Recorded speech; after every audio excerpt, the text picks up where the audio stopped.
Yeah, bro. It's actually funny.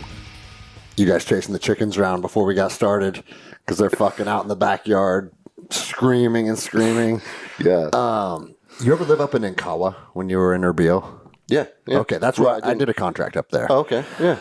And I would run around like, Inkawa, for those that aren't familiar, it's the Christian area of Erbil. And there was a big ass fucking rooster that would chase me every morning. And bro, I'd be on my morning run and this thing would come out like fucking clockwork and start chasing me down the street. I'd turn around and punt it. You'd think it'd learn its lesson. No, bro. Don't give a fuck, dude. They're dinosaurs, Mini bro. dinosaurs, Dinosaurs. Yes. That one that we had to try to contain this morning, man, he's one of those silky ones. I named him Vince Neil after Motley Crue's Vince Neil because he's like on coke, dude. He runs around out of control trying to fight everything. And, like, if you walk past him, he acts like he's not paying attention to you. But as soon as you're past him, he attacks you. And I'm like, nah, man. And the only reason that chicken is still breathing is because he doesn't belong to me. He's Melissa's. Oh, okay. And if I murder that chicken, then Melissa's going to be upset. I'm going to be in big trouble. He's a beautiful animal. It's so funny. Like, freaking, I've never seen a pretty chicken before, but you want to pet him, but he won't let you. Will he bite the fuck out of you? Oh, fuck yeah. Oh, your homie just caught him, though. Yeah, I have no idea how that happened. How he caught both of those roosters. They don't like each other, so they don't get close to each other. So when I looked and he had both of them, I was like, dude, I don't know how you just did that without a net. But he did. Because there's a thing, right? Like, the average human being can run 7 to 8 mile an hour. The average chicken can run 9 to 10 mile an hour. So therefore, you will never catch a chicken. You'll just be out in your yard looking like a dumbass. Why do you have donkeys? Also Melissa's? Yeah, so they came with the place. Oh, okay. Yeah, so when we moved out here, we moved out of Wilmington. We were living, freaking... And it's funny because people, when I say I was living in this city and I talk about Wilmington, North Carolina, there's only, almost 200,000 people in that town. It's a college town with a beach problem, right? And you would think a town like that, everybody would just be friendly. We got the beach, beach vibes and chill, right?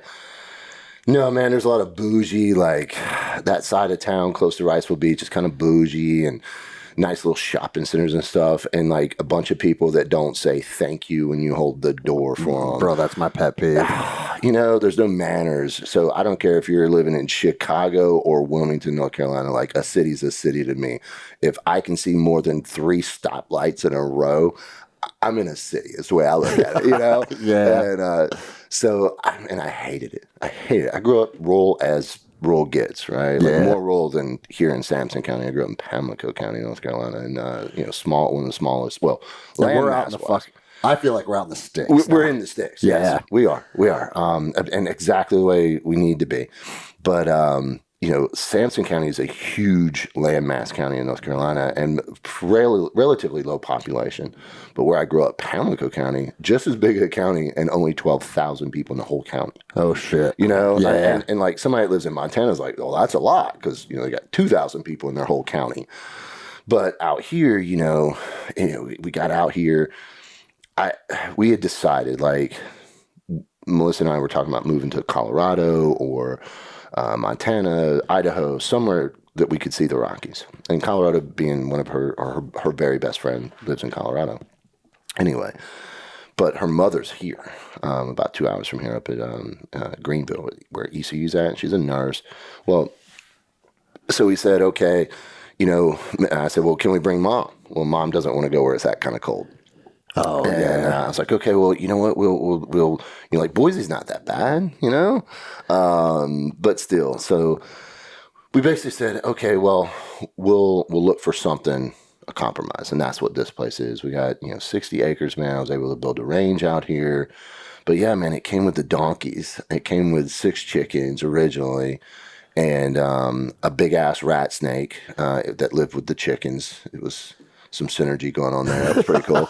So kind of funny, cool story, right?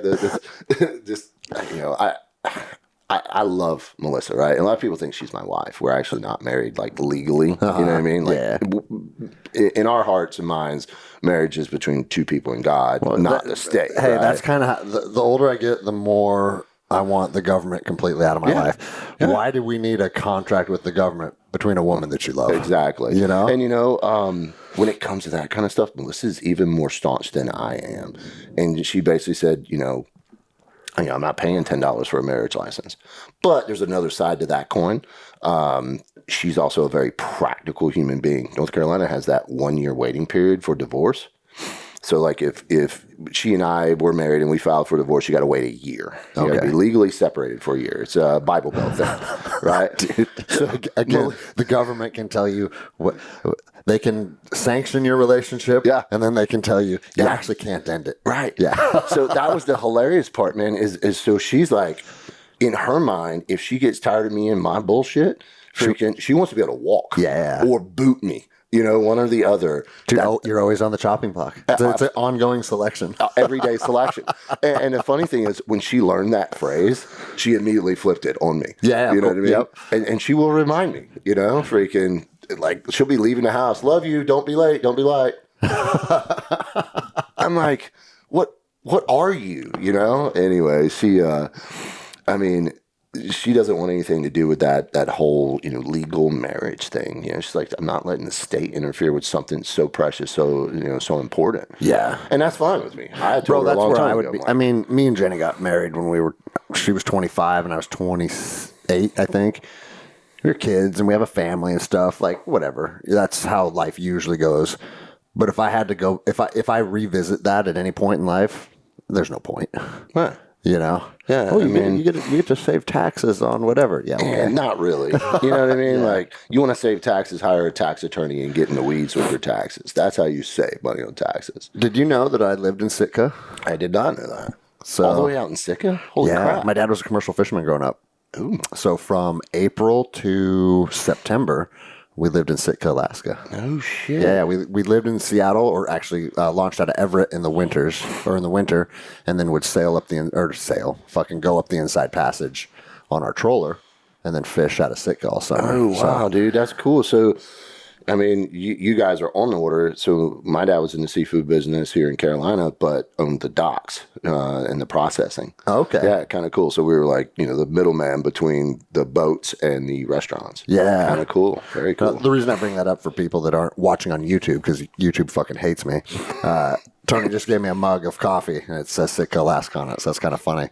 Out of all the fucking cities in the world, you picked the one that I fucking lived in as a kid. Cool. Very cool. I think Melissa picked that up while we were up there. So, yeah, bro, I was excited to sit down. I'm out here for just a couple days. I'm getting a surgery on my hernia on Wednesday down at the VA in Columbia. But actually, because, you hear the VA is doing surgery on you, everyone's like, what the fuck, dude? That's horrible. He's actually the best hernia surgeon in the country. Right. And the VA is only a small part of his practice. That's right. Yeah, he works at the VA a little bit of the time. Yeah, right. Yeah. And so we have a mutual friend. That's how I got connected with him. That's cool. And he goes, yeah, bro, I can do it free of charge and just bill it through the VA. And so, yeah, that's what I'm out here doing. But I'm like, dude, there's a couple people out there that I'd love to get on the show. And, Hell yeah. You came out to my range, 3 months ago or something, and we kicked it and hung out. Yeah. You were telling stories to my jiu-jitsu team on the picnic tables.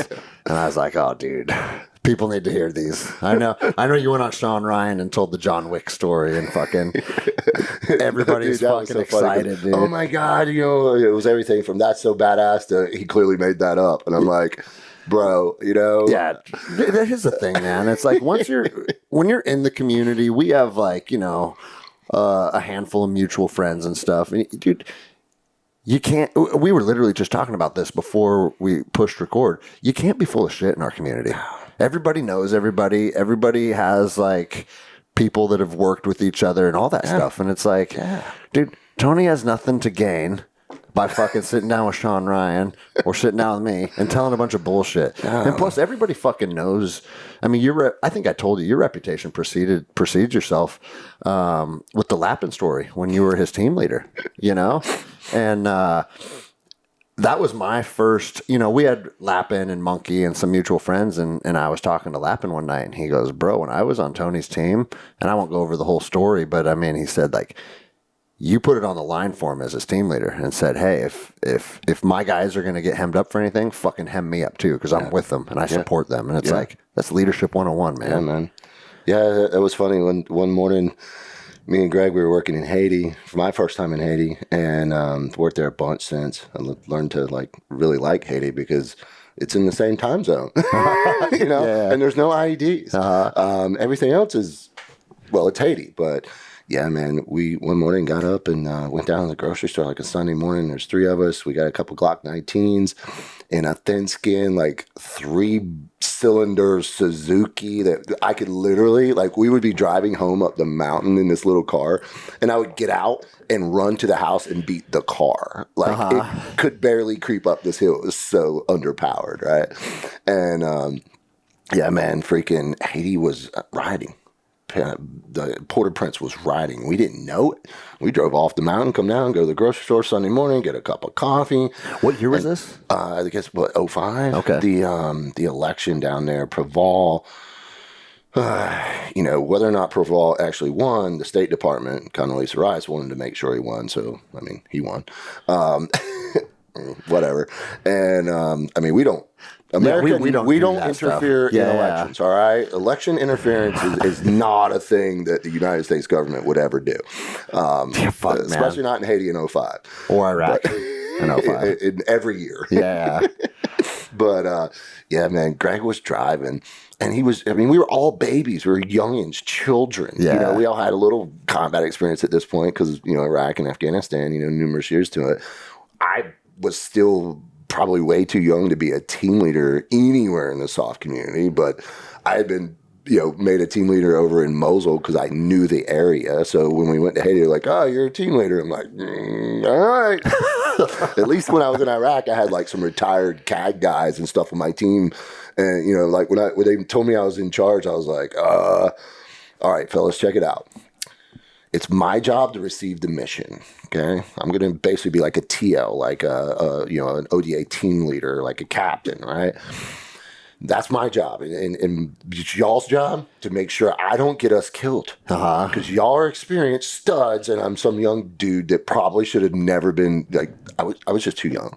Well, anyway, so I embraced the whole, hey, you got to be, all these things as a leader, and, set the example, see the stand, all that leadership stuff that the military ingrains in us that is mostly true, right? The military military leadership training is 100 and some years old, like an op order and all that stuff. It's still a good model.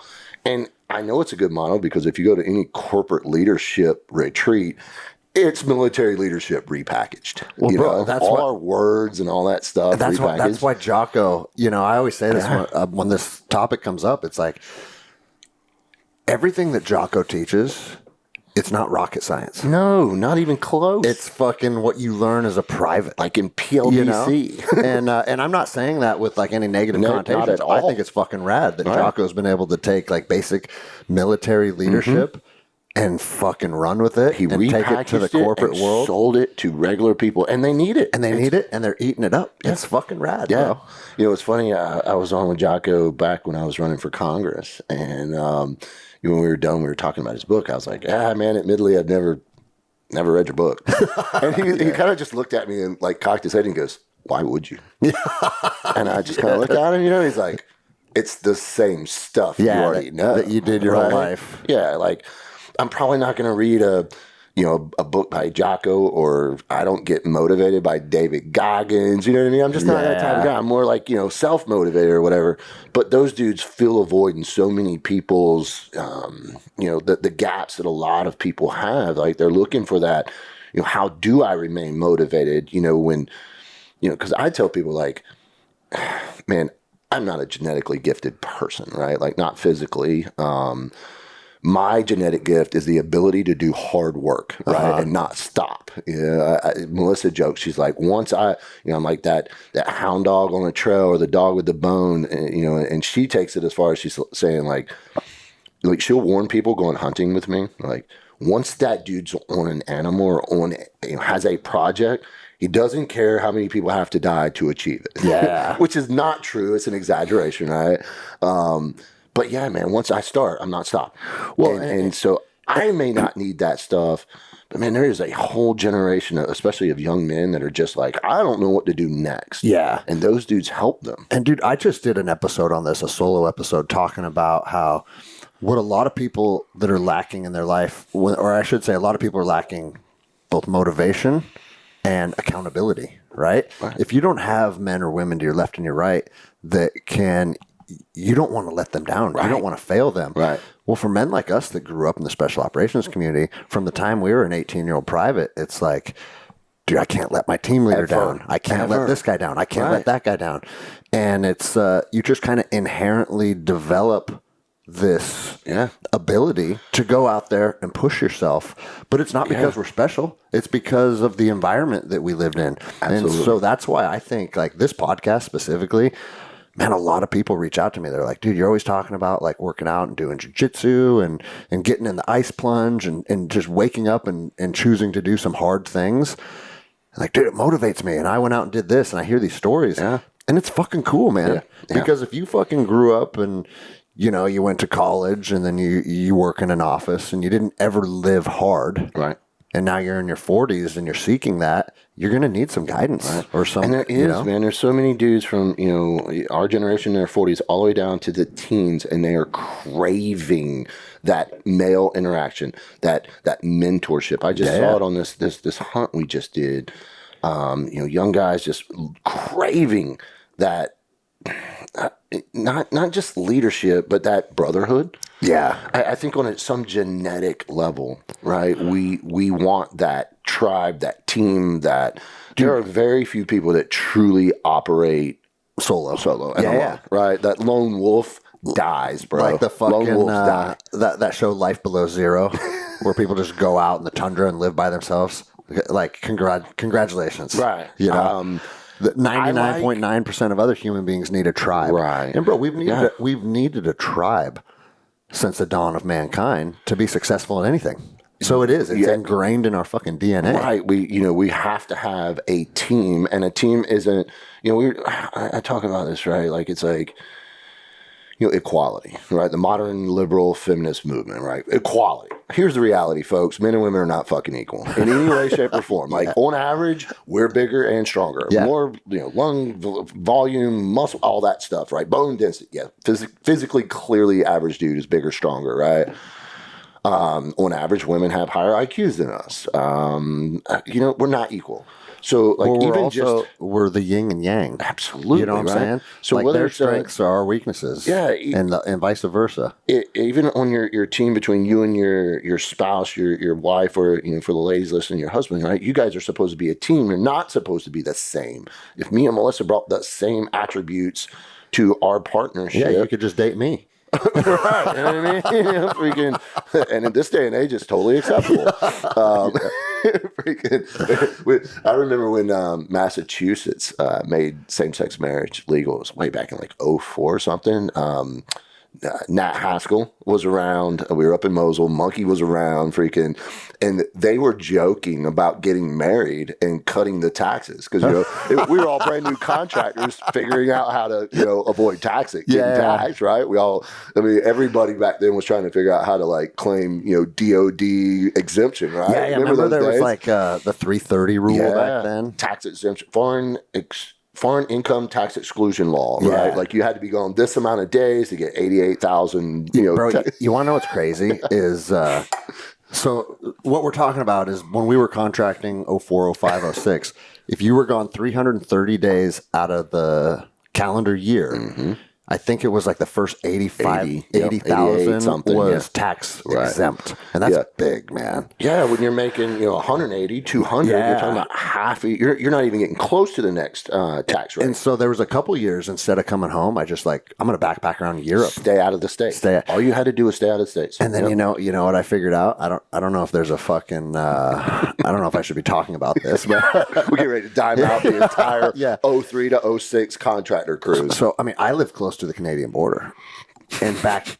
then they didn't look at your passport. You didn't scan a passport. Dude, I knew exactly where you were going with this. I used to fly into BC, dude, and then just fucking whoever picked me up. And I never came home. Into Toronto. Rented a car and drove to North Carolina. So we've all played the same game. We know that game, right? So, or I know people that did, right? It wasn't me. Yeah, that's right. Totally wasn't me.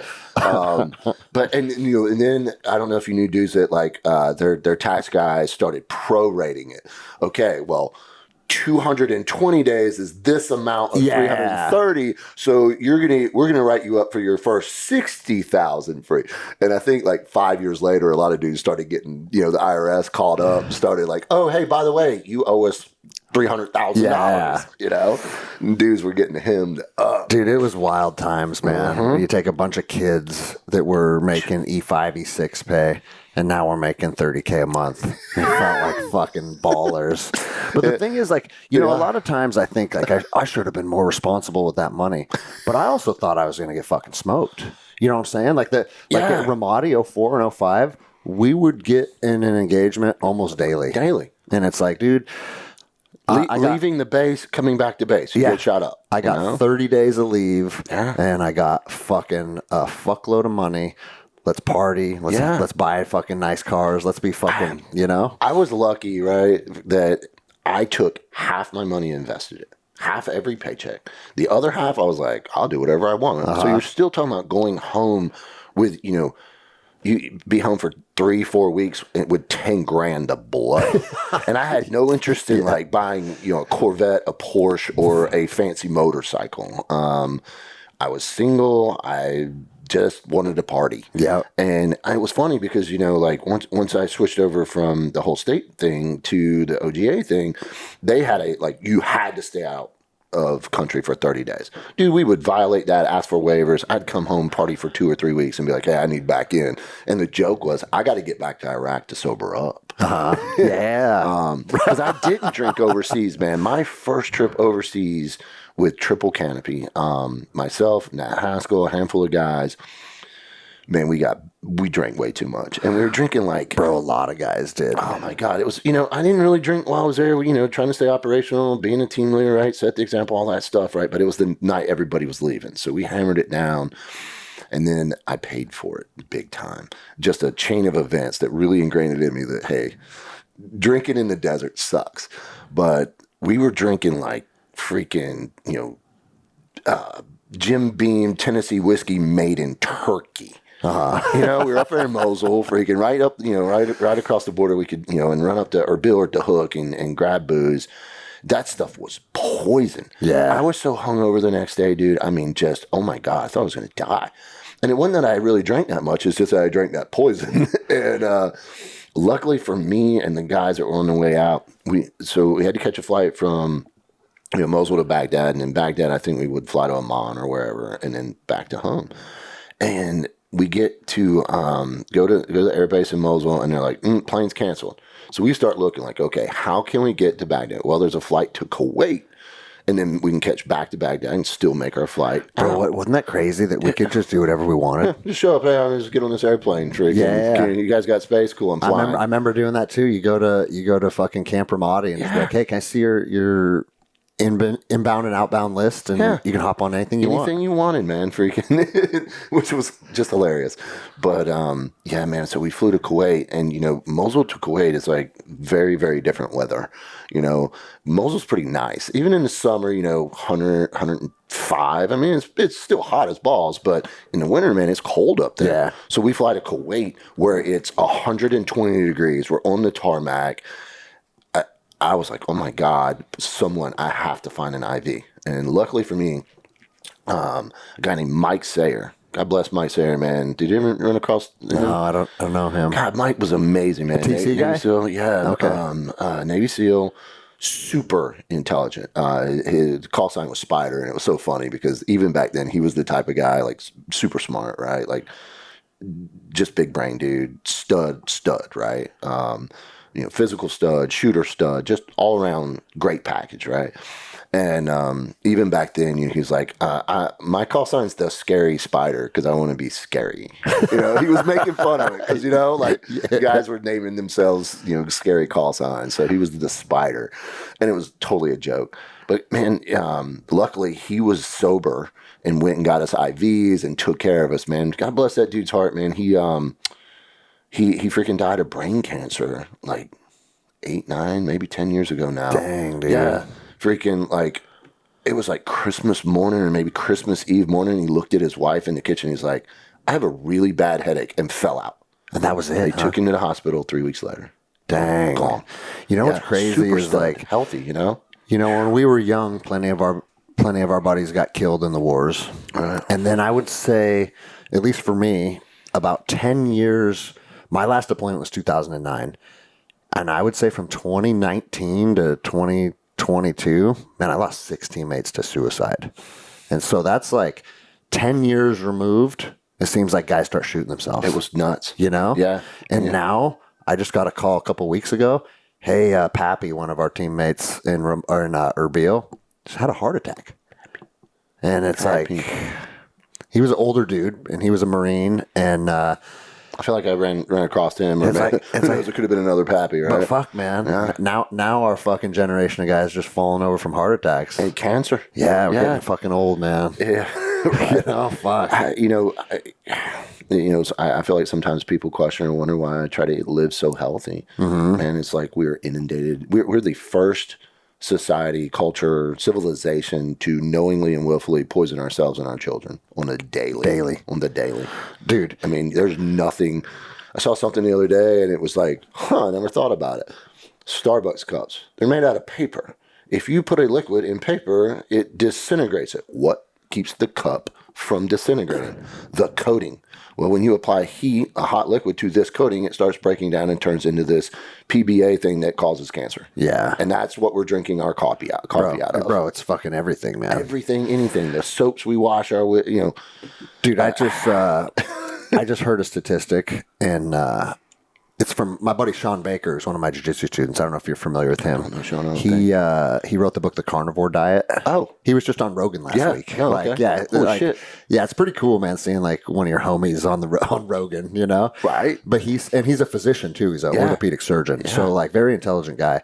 And he said in today's world, an American will consume, by the time they're 8 years old, will have consumed the same amount of sugar that most Americans consume in an entire lifetime just one generation ago. So think about that. Imagine if it was 3 generations ago, you know? Yeah. That's crazy, dude. It is, man. It is. You know, hell, I was talking to the manager of the local Mexican restaurant. He's from a small rural town in Mexico, and we were just talking about like diet. And he's like, I'm amazed at all the stuff that's in y'all's food up here, you know, because he grew up kind of like I did, eating out of a garden and, freaking, we were, poor growing up, freaking, until my dad got his business going, and at one point, he worked us out of that hole and got us, at least middle class. But when I was a youngin', man, we shot deer for food, which is funny because right now I've got 4 freezers full of meat. We don't eat meat from the store. And when I do, it's from the local butcher who I can go pick a cow if I want to out of the field, or same with a hog, these are local grass-fed, grass-finished joints. Otherwise, man, the only time I eat processed or commercial meat is in a restaurant. Otherwise, it's coming out of the freezer. Man, I want to get there, dude. That's the whole reason why I've kind of jumped onto this hunting journey and trying to learn how to do it. Obviously, for like, if you're a fucking man that prides yourself on being capable and you don't know how to kill and dress a deer, you're telling yourself a lie, right? Right. And I didn't as a couple years ago. You know what I mean? And I tell you, what? I tell guys, I'm like, look, you can't screw up butchering a deer. Right?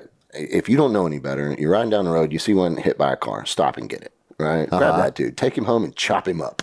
You know what I mean? It's like, hey, look, well, you get in there and experiment. Watch a YouTube video. Yeah. It is not difficult. Man, my buddy, Ryan, my hunting buddy, he posted a video the other day. His 8-year-old daughter skinning a deer by herself. That's cool, man. Right? And she's a girl. She is not a tomboy. She does like to hunt with her dad, but she's a girl through and through. Her name's Riley. Beautiful young little girl. But man, she's been skinning deer since she was 4 or 5. I think she shot her first deer when she was 4 years old. You can teach them. It's not hard. I tell guys, like, how did you learn how to X? Name a thing you're into, whatever you're into, right? Like, how did you learn about it? Well, you pulled your phone out and typed some words into Google, right? Like, if some dude sees a video of some dudes doing BJJ, and you're like, well, I want to do that. How do you get started in BJJ? Well, you Google it. You look for a local club. You ask, maybe read some, like everything else we do. That's how you learn how to, skin a deer. Or link up with some dudes that know how. Yeah. I don't know many guys that are in the hunting that will not share it with you.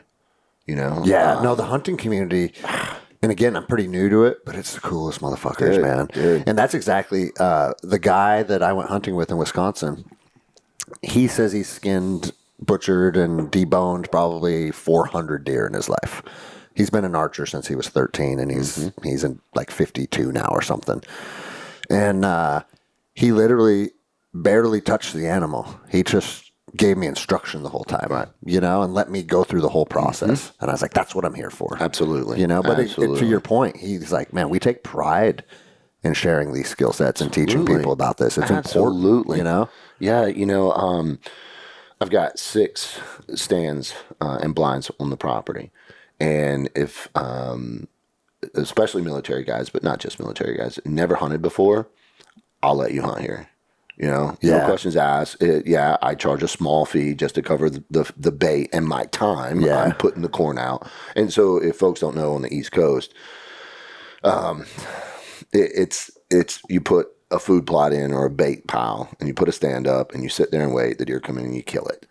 So some people argue it's not hunting. I mean, you still have to sit there and be quiet and all of that, right? Yeah. And to me, in a lot of ways, that type of hunting is harder than like out west, where it's like you walk around, spot, and then create a stalk on the animal, which I prefer because that's fun. There's something about trying to sneak up on an animal and chase that animal and find that animal, as opposed to sit there where you know they're going to come out on that bait pile, right? But even still, it's just how we do it on the East Coast. So, you know, I got guys, I'm like, hey, you know what, just cover the food, and, you know, my time for making sure the food is out, right? And you can come out here, you shoot your deer, give me a holler, I'll come help you get it. We're going to string it up, and I'm going to walk you through butchering it. And I've been doing that since we moved out here, man. And probably 15 guys, you know, have gotten their first deer out here. That's fucking And I rad. tell them, like, it's not a trophy hunt, right? We don't have any trophies. It's North Carolina. You're putting meat in the freezer. Right. And I tell them, like, you know, 4 pointers and below. And they kind of look at me funny because, like, a lot of people think you're supposed to kill the big old bucks. Well, we don't have a lot of big old bucks around here. So when you kill the smaller, younger bucks, it allows the older bucks to get bigger and even older. So there's kind of a different way of looking at culling. And then does. Well, in North Carolina, man, freaking, you got to be careful at night, you know, because you'll hit a deer with your car. They're everywhere. They're overpopulated, super overpopulated. So much so that the average Eastern North Carolina doe is only 100 pounds. Yeah, you know, that's smaller small. than my dog. And, right? So, you know, I have these guys come in, and I'll tell them, I'm like, hey, man, freaking, if there are 2 does on that pile, smoke it, you know, and we'll clean them up, and you're going home with meat, fresh, clean, grass-fed, grass-finished, you know. Yeah, they eat a little soybeans here and there and stuff later in the season, but, you know, it's clean food. They're eating acorns, they're eating, you know, buds off of little trees. They're being natural animals. Yeah, there's no hormones, You know? no hormones Yeah. being injected.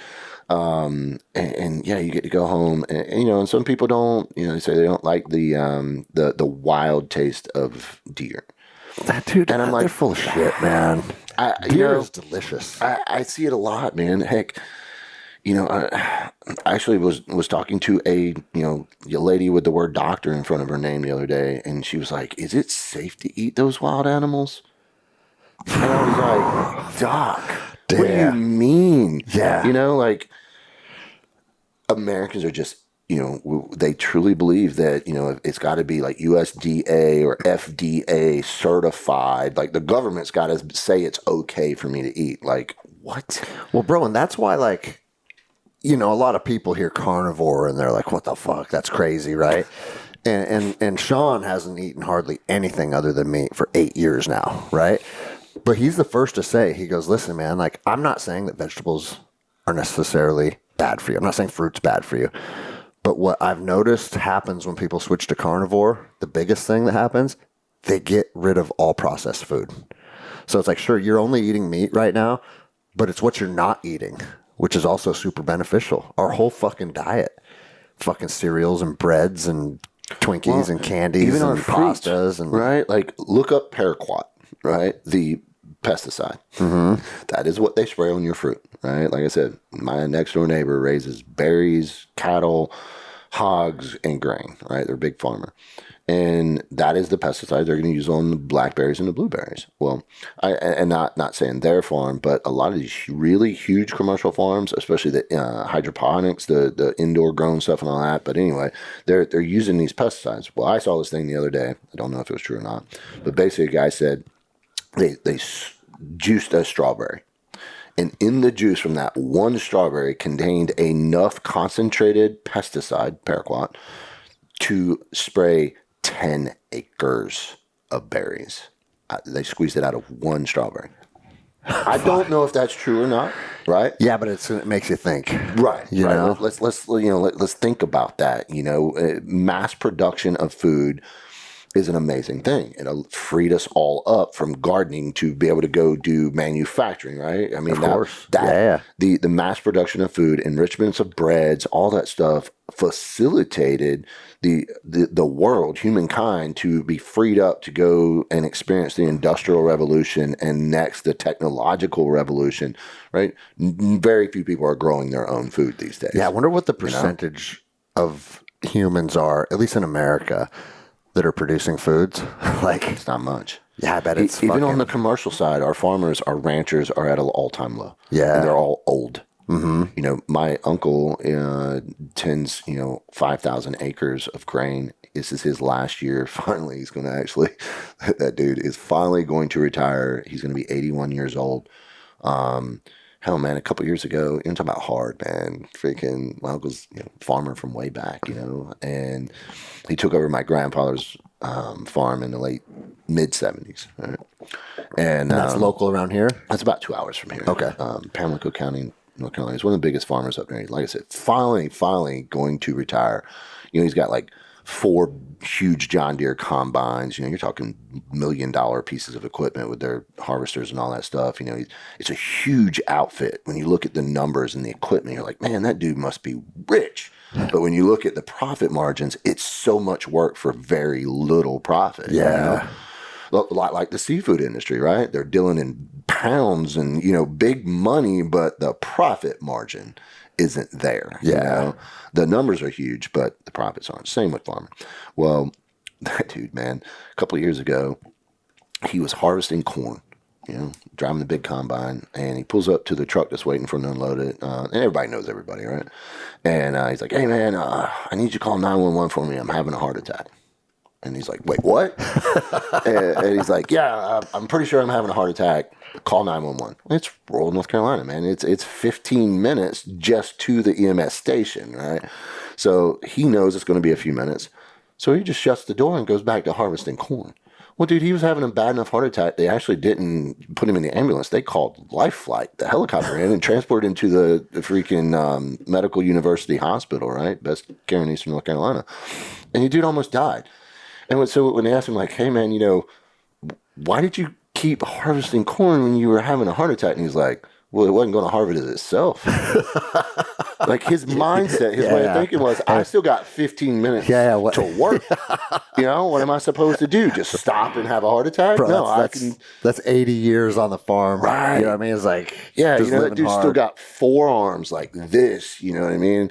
They, I always tell them, like, hey, man, they don't have children. My uncle married my mother's sister, so he's not my blood relative, but Whoa. Hold on a second.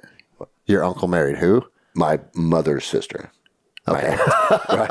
Okay. Right. Let's Okay. clarify Yeah. North Carolina stuff. Yeah. Make sure I said it right. Yeah. So he's not my blood uncle, but we couldn't be any closer. I Yeah. mean, that dude, he's just an amazing human being, wise beyond his years. Of course, he was the dude that, like, when I got arrested as a kid, I called him first, hoping he would come and save me from an ass whooping from my dad, which was mostly effective strategy on my part.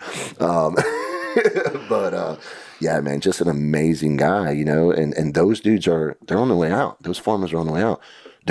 That farm will be chopped up and sent to these bigger, more commercial outfits. That's the way of the farm. And that's kind of the way with farming and all the trades, And, like, I get it, man. Like, everybody wants to fucking have some cush tech job. You don't want to be fucking out running pipes and running wire and you know like, what? I feel like there's some of that. It's like swinging back. Like dudes are starting to crave. I hope so. You know? We need. Well, the reason I say that is because like my buddy that I own the range with, Tobin Folk, he fucking he's a commercial electrician, and he's like, bro, we're kind of hurting. There's not like a lot of guys coming up following in our footsteps. Yeah. And sooner or later, there's going to be a problem. The service industry is where it's at right now. Like he says, if you want your poop to go down when you flush your toilet, there's certain people that have to make sure that can happen. Yeah. You know? I mean, the average person these days can't fix a toilet, much less run plumbing. Yeah. You know? That's why, Melissa and I, with the help of friends, are building our own home. And like when I would tell people that, like I'm framing our house, and they're like, oh yeah, no, I'm framing the house. Yeah. I grew up in construction. I want to build my own home. My dad built our first home, straight out of the trailer. And my uncle built his own home. And I remember watching that. I was real young, and I think I probably helped carry some nails or something. I was like 4. But like that still has always been in me that like, yeah, man, I'm going to build my own house one day. Yeah. And so it absolutely blows people's minds, that we're out there framing this house. Like me and Dustin, who helps me teach shoot, man, he's a former Ranger Regiment guy. Man, he didn't know jack or shit about framing. And now that dude can frame his own home. Yeah. Right? Like I taught him how to lay out. I taught him how, I drew all the blueprints and all that stuff for the house. He was along for the whole process, so it's kind of cool to be able to hand that down to another person.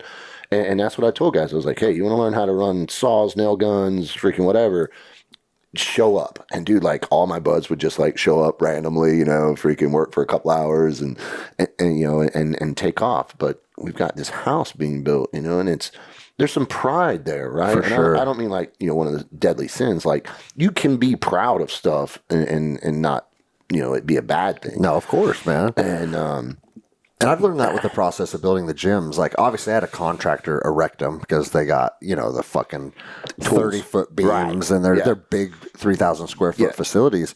But doing the finish work on the inside is exactly like you said. I was like, well, I need some rooms framed. I got on YouTube, and I'm like, I mean, the simplest concepts of like, oh, you actually frame the walls on the ground. Stand them up. And then stand them up, right? And so I framed about the first 10 feet on my own. And then this guy that was working out at CrossFit came over, and he goes, hey, man, you want some help? I used to run a construction company. And, bro, he framed the rest of that shit with me and had it done in like 2 hours. Yeah. And tricks of the trade. Showing me the ropes. And exactly what you said, like how to run. He goes, bro, I'll be right back. He drove to his house. He came back with his fucking, you think our fucking tactical belts have a bunch of shit? Look at a framer's belt, dude. Yep. Oh, yeah. My tool belt probably weighs 60 pounds. Get it out, right? Like, holy crap. And fucking brought his air compressor and all these different guns. And I learned how to actually frame rooms, and then hang drywall, and do all that 16 shit. On centers, and why they offset, and all. Yeah, man, freaking. And here's the other thing: like, as long as you can be meticulous, it's not that hard. No, it's not. Like, you know what I mean? You should be able to figure it out. I mean, it's so funny, right? Like, just in the tactical world, like when we were growing up, we were figuring things out. These days, you can pick up one of these things and YouTube. Literally anything. Name it. Like pretty much all of humankind's knowledge is right here in my hand right now. I just have to access it. We used to have to go to a library and check out one book if you wanted some knowledge on a specific thing. Like, hey, like, is there a book at the county library on framing? Yeah. I remember going, like, I went to college for a little while. Well, I was enrolled in college a little while, and at NC State, right? And, their library's like 12 stories. And, you'd find this one little, okay, I got to go up to the 8th story. And of course, you couldn't find the book. And then you couldn't find anybody to help you find the book. Nowadays, I just say the words into my phone and poof, there's the information. Like, it's so easy now. And I take it for granted, right? Like, I've always had that spirit where, like, I'm going to figure it out. Well, that was my dad's leadership teaching method, right? He'd be like, hey, boy, I need you to do this, this, and this by the time I get home. And I would be like, Dad, I don't know how to do that. And he's like, exactly. And he goes, well, you better figure it out. And unbeknownst to me as a child, that was the lesson. Yeah. Like, Right? He didn't care if I actually did it. He just wanted me to figure it out. Go figure it out. And God bless him, man. I look back, I'm like, how he didn't kill himself working or kill me working, I don't know. I mean, he was not afraid of electricity. Dude freaking shot me so bad one time it blew me off the dock and into the swamp, into the marsh. I mean, just the dude wasn't afraid of anything. Like, he just like, I got work to do. And so all those lessons, I feel like if there was anything that prepared me to go to selection, figure it out, right? Selections, figure it out. Yeah. And it was that dude, man.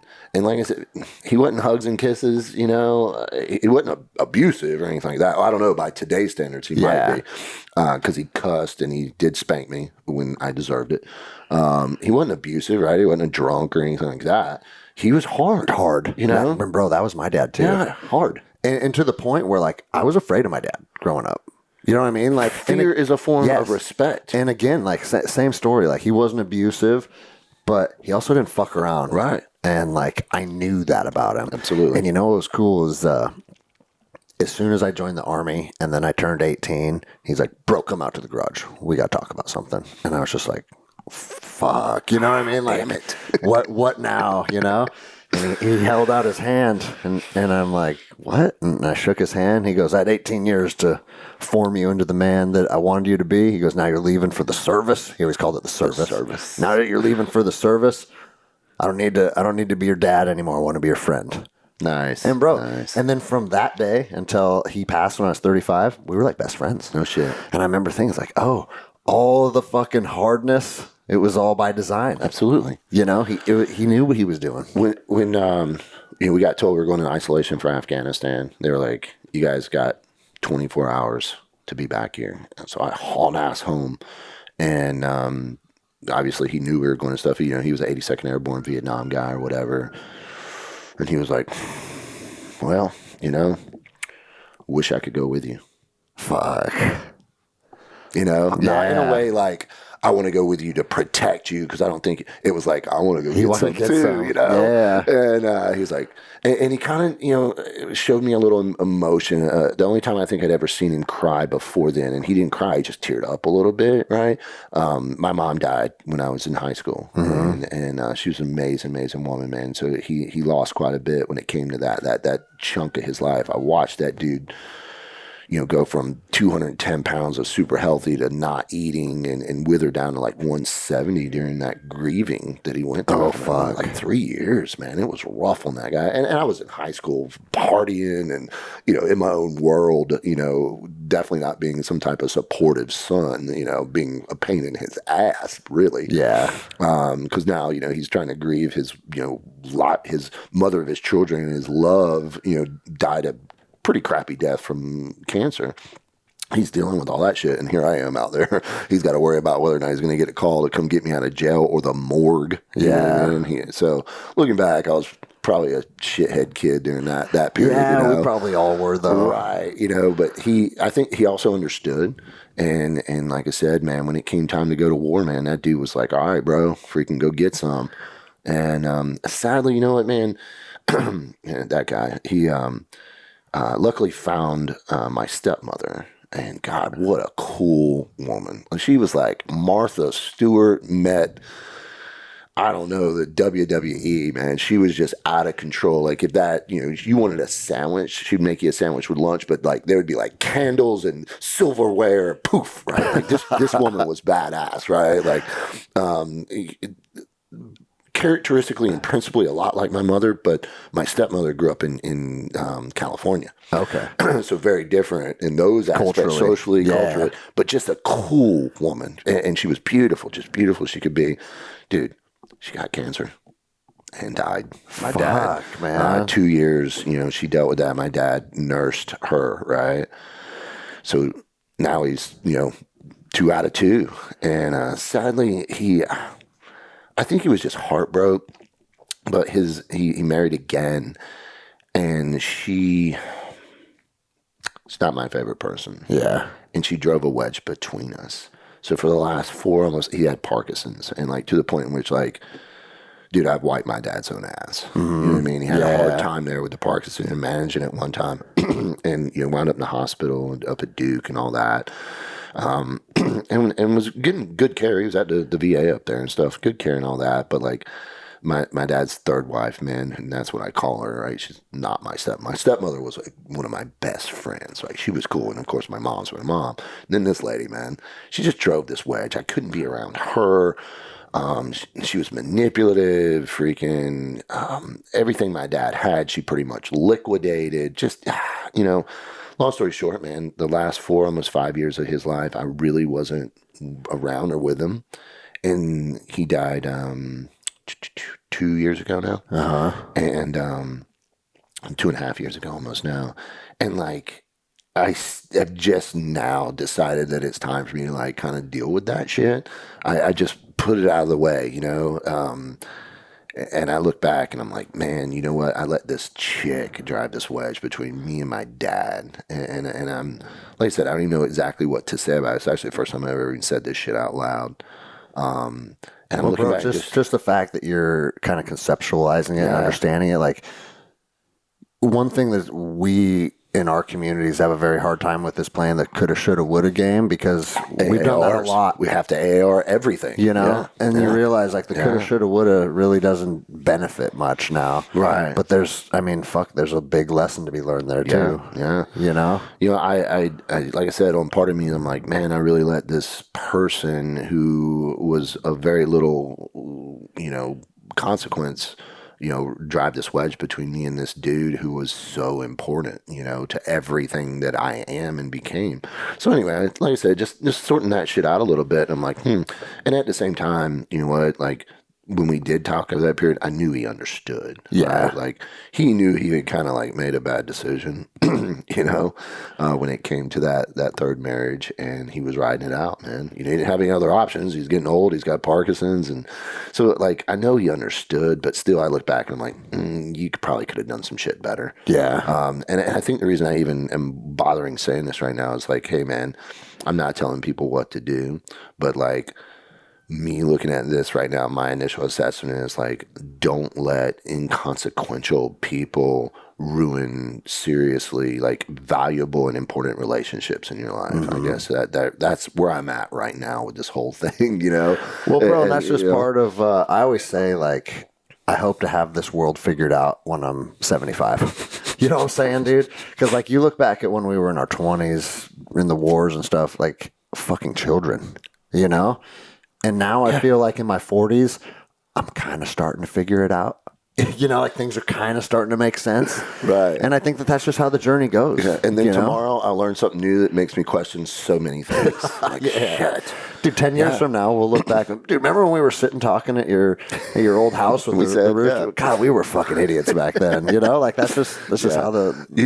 Do you know freaking Bob Porras, Ninja? No, I've heard Ninja. Ninja Bob. Okay, I've heard the name. I don't know him. Dude, freaking unit guy. He was TL over when I worked at GRS for a couple of years. He was my TL numerous times in Mosul. Just honestly one of the best dudes I've ever worked with. I mean, hell, he must, even back then, he was 10 years older than me, but a stud, could shoot. He was like, that guy you kind of want to be like, cool. Just cool, right? Like, the coolest thing to put it in perspective, one time, right? Remember when the status of forces agreement got signed in Iraq, and it was like, oh, U.S. contractors could, in some cases, fall under Iraqi law. Yes. So everybody was like, oh shit, I'm not going to Iraqi prison. That can't be good. Yeah. And so a couple of guys, so I was like the contract TL, and he's the blue badge TL, the full-time CIA guy. And so we're like, hey, what are you thinking, man? The guys are concerned. What up? And Bob's like, man, ain't nothing changed. He's like, we got our E&E plans. We know how to get out of here if we need to. He's like, bottom line is this. We come home. So if you got to start killing people, just start killing people. Yeah. And I was like, I knew I liked this guy, right? And hell, we were just talking the other day and making jokes about how we used to run and stuff. Like, okay, let me get this straight. We're going to pile up in these Suburbans that are clearly not regular Suburbans. They're clearly armored Suburbans. And there's no Suburbans in Iraq anyway. Yep. So we're going to get in them, and then we're going to stack them on top of each other so you can see us coming for miles. And we're going to ride around this place and hope we don't get blown up. Yes. Cool. Let's do it. You know, like, that's what we were doing. Like, right now, if you tried to get me to go roll like that in those conditions again, I'd be like, piss off. Are you out of your fucking Piss mind? off. $800 a day, you can suck it. You know? And bro, like, I mean, my team leader, Rancher, I don't know if you remember him or not, again, a unit guy. Met him, but didn't know him. Radical motherfucker, man. Yeah. And he would be like, on days that we didn't have anything on the schedule, he'd be like, let's go do a Area fam. A route recce. You know? Route viability assessment. Which means let's drive figure eights around the city until we find some shit, dude. Yeah, until someone shoots at us. And like, bro, we all loved it. Yeah. You know what I mean? Just younger and dumb. Just like, dude, fuck yeah, let's get some. In the triple canopy days, whereas like, I had just got out of Ranger Regiment. I was 23 years old, bro. Right. Like most of the guys had backgrounds like yours, where they had a substantial amount of... I was like 26, 27. Yeah, but I had 2 deployments on an ODA. It's not really that much experience. Yeah, we're all kids. But I showed up to Triple Canopy, and did you go through the selection at West Memphis, Arkansas? Yeah. Okay, that's where I went through it too. Like the old school days where you're living... The first one they did, freaking... Okay, I did like 2 or 3. I was like, right... February at T1G, which is funny because what was it, like T's back then, and now T1G took it over, and then they've got a racetrack. Like I've been an instructor out there since, and I just laugh because I'm like, none of this was here. It was like a sand pit with some railroad ties. Yeah, and cold. And bro, when I went through the selection, it was like there was a lot of dudes there that had a lot of experience, and I was like, all right, well, I'm in really good shape and I can shoot, so. My eyes are open, my mouth is shut, and I'm just gonna cooperate. I'm gonna do what Ranger does. Yep. You know? And Triple Canopy actually really liked the Rangers because that was kind of the mentality. Because we came from the regiment, it still falls under special operations, but it's still rooted in like military courtesy and discipline and stuff. And back then it was still in that transitional period a little bit, right? Like you had just really joined SOCOM and really become tier 2 to even tier 1 for a while, right? Yeah. And so it was a good opportunity for young Rangers that were willing to just hop in and do your work and do your job and lick that window.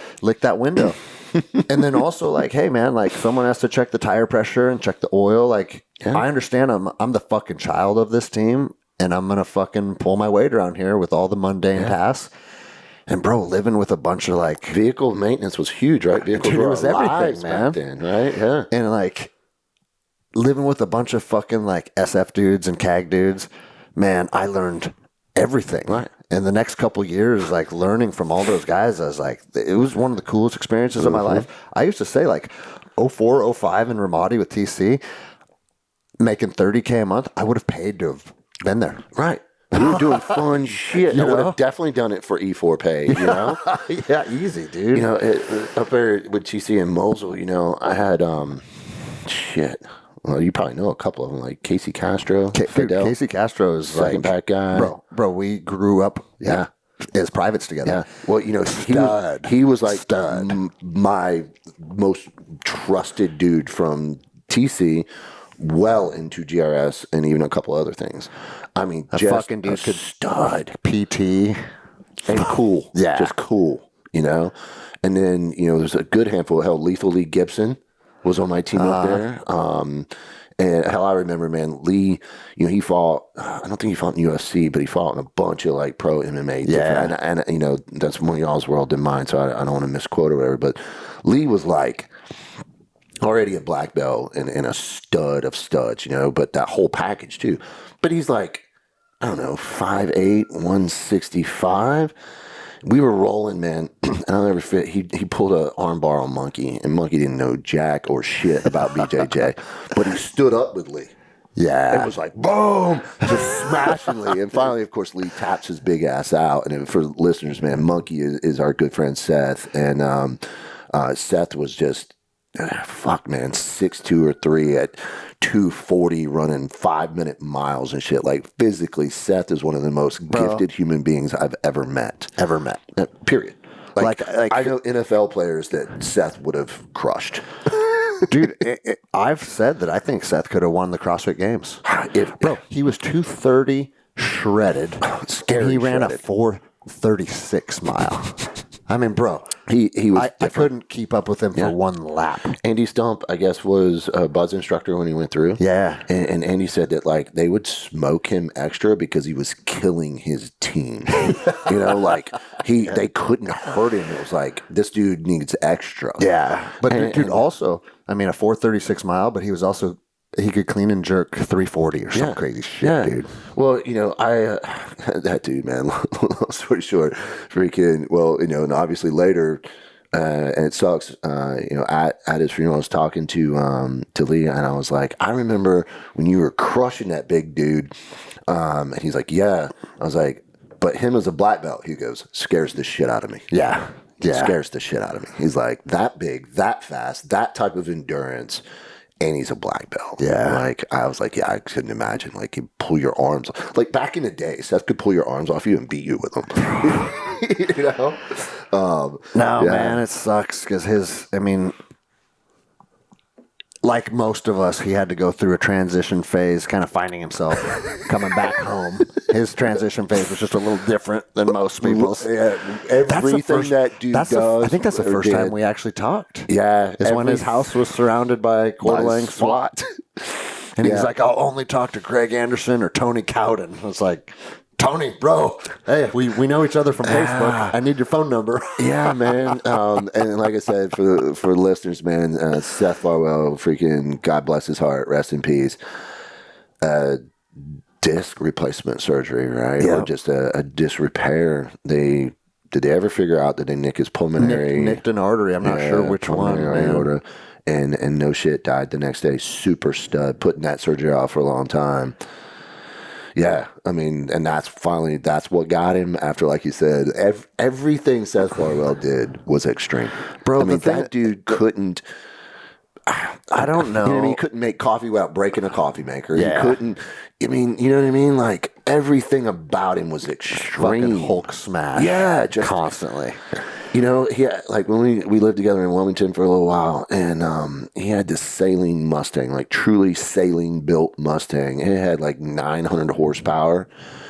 It was so powerful that if it went a half a mile without something breaking, he was lucky. It was just so powerful, and it was Seth. I was just gonna say it was him through and through. And I mean, but he drove it like it was a freaking Baja truck. Like, Seth, what happened to your whatever? And he's like, oh, I hit a curb. What? You know, just everything, man. In the gym, doing jump squats with 400 pounds on his back, 405 or whatever, like jumping off the ground with 400 some pounds on his back. Anyway, freaking, yeah, that's interesting, man. Does that, freaking, you're going to go have disc surgery. Does that make you nervous at all?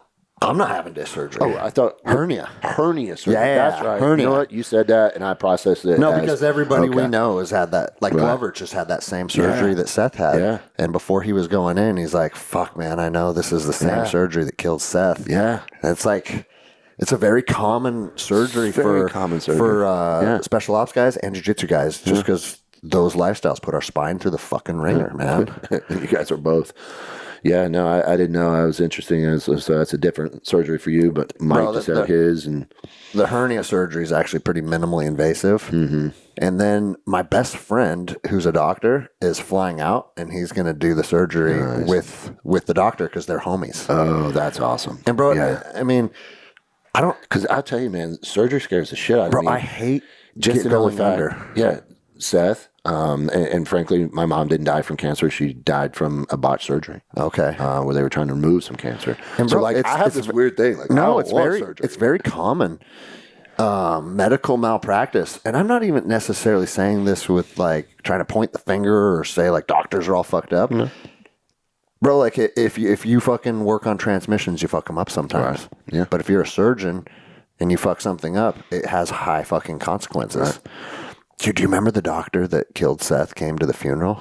Oh, I didn't know that. Did you not know that? I did not know that. So he showed up, and I think it was Johnny Sotelo. Holy shit. Said, hey, I bro. didn't know that. Bro, leave right. You should leave. Leave right now. Holy fuck. He's like, well, I was trying to pay my respects. I know his community's here. And Johnny goes, I believe it was Johnny. Some of these dudes said, hey, this isn't the community that you wants to fucking have you around right now. These guys aren't forgiving. These aren't Jesus people. I mean, they're Jesus people, but they leave the forgiveness stuff to Jesus. And bro, like that weekend, like really, dude. So I come from the Ranger Regiment. You know, like all the special ops community, they fucking party hard. Like we'd already talked about that earlier, you know. But the SEALs, there's something a little different about the way they party, bro. Because, dude, and we're all in our 40s now, and it was. I'm trying to remember. I think it was a 2 day. Yeah, that's right. It was a 2-day thing. We had the night where we like the afternoon. We went to the church and did like the service, right. And then the next day was celebration of life at Seth's Ranch. Right. So that night, there was a group of SEALs. There's like, hey, bro, who has a car? Or like, I said, my Forerunner's here. I was like, dude, can you run us downtown? I was like, yeah, I'll fucking take you guys downtown. We pack in. There's probably 10 dudes in my Forerunner. And they had like a handle of whiskey that they were just pounding. And dude, we got downtown Coeur d'Alene, and dudes were falling out of my fucking car, throwing up on the ground. A dude grabbed that half gallon and smashed it in the middle of the street. And I was like, oh, we're going to jail. Like, this I'm hanging out with a bunch of those nights. Yeah. And this dude was falling over and, like, so belligerent that he couldn't even fucking, like, no one's home, right? And I was like, there's no way we'll see that guy tomorrow.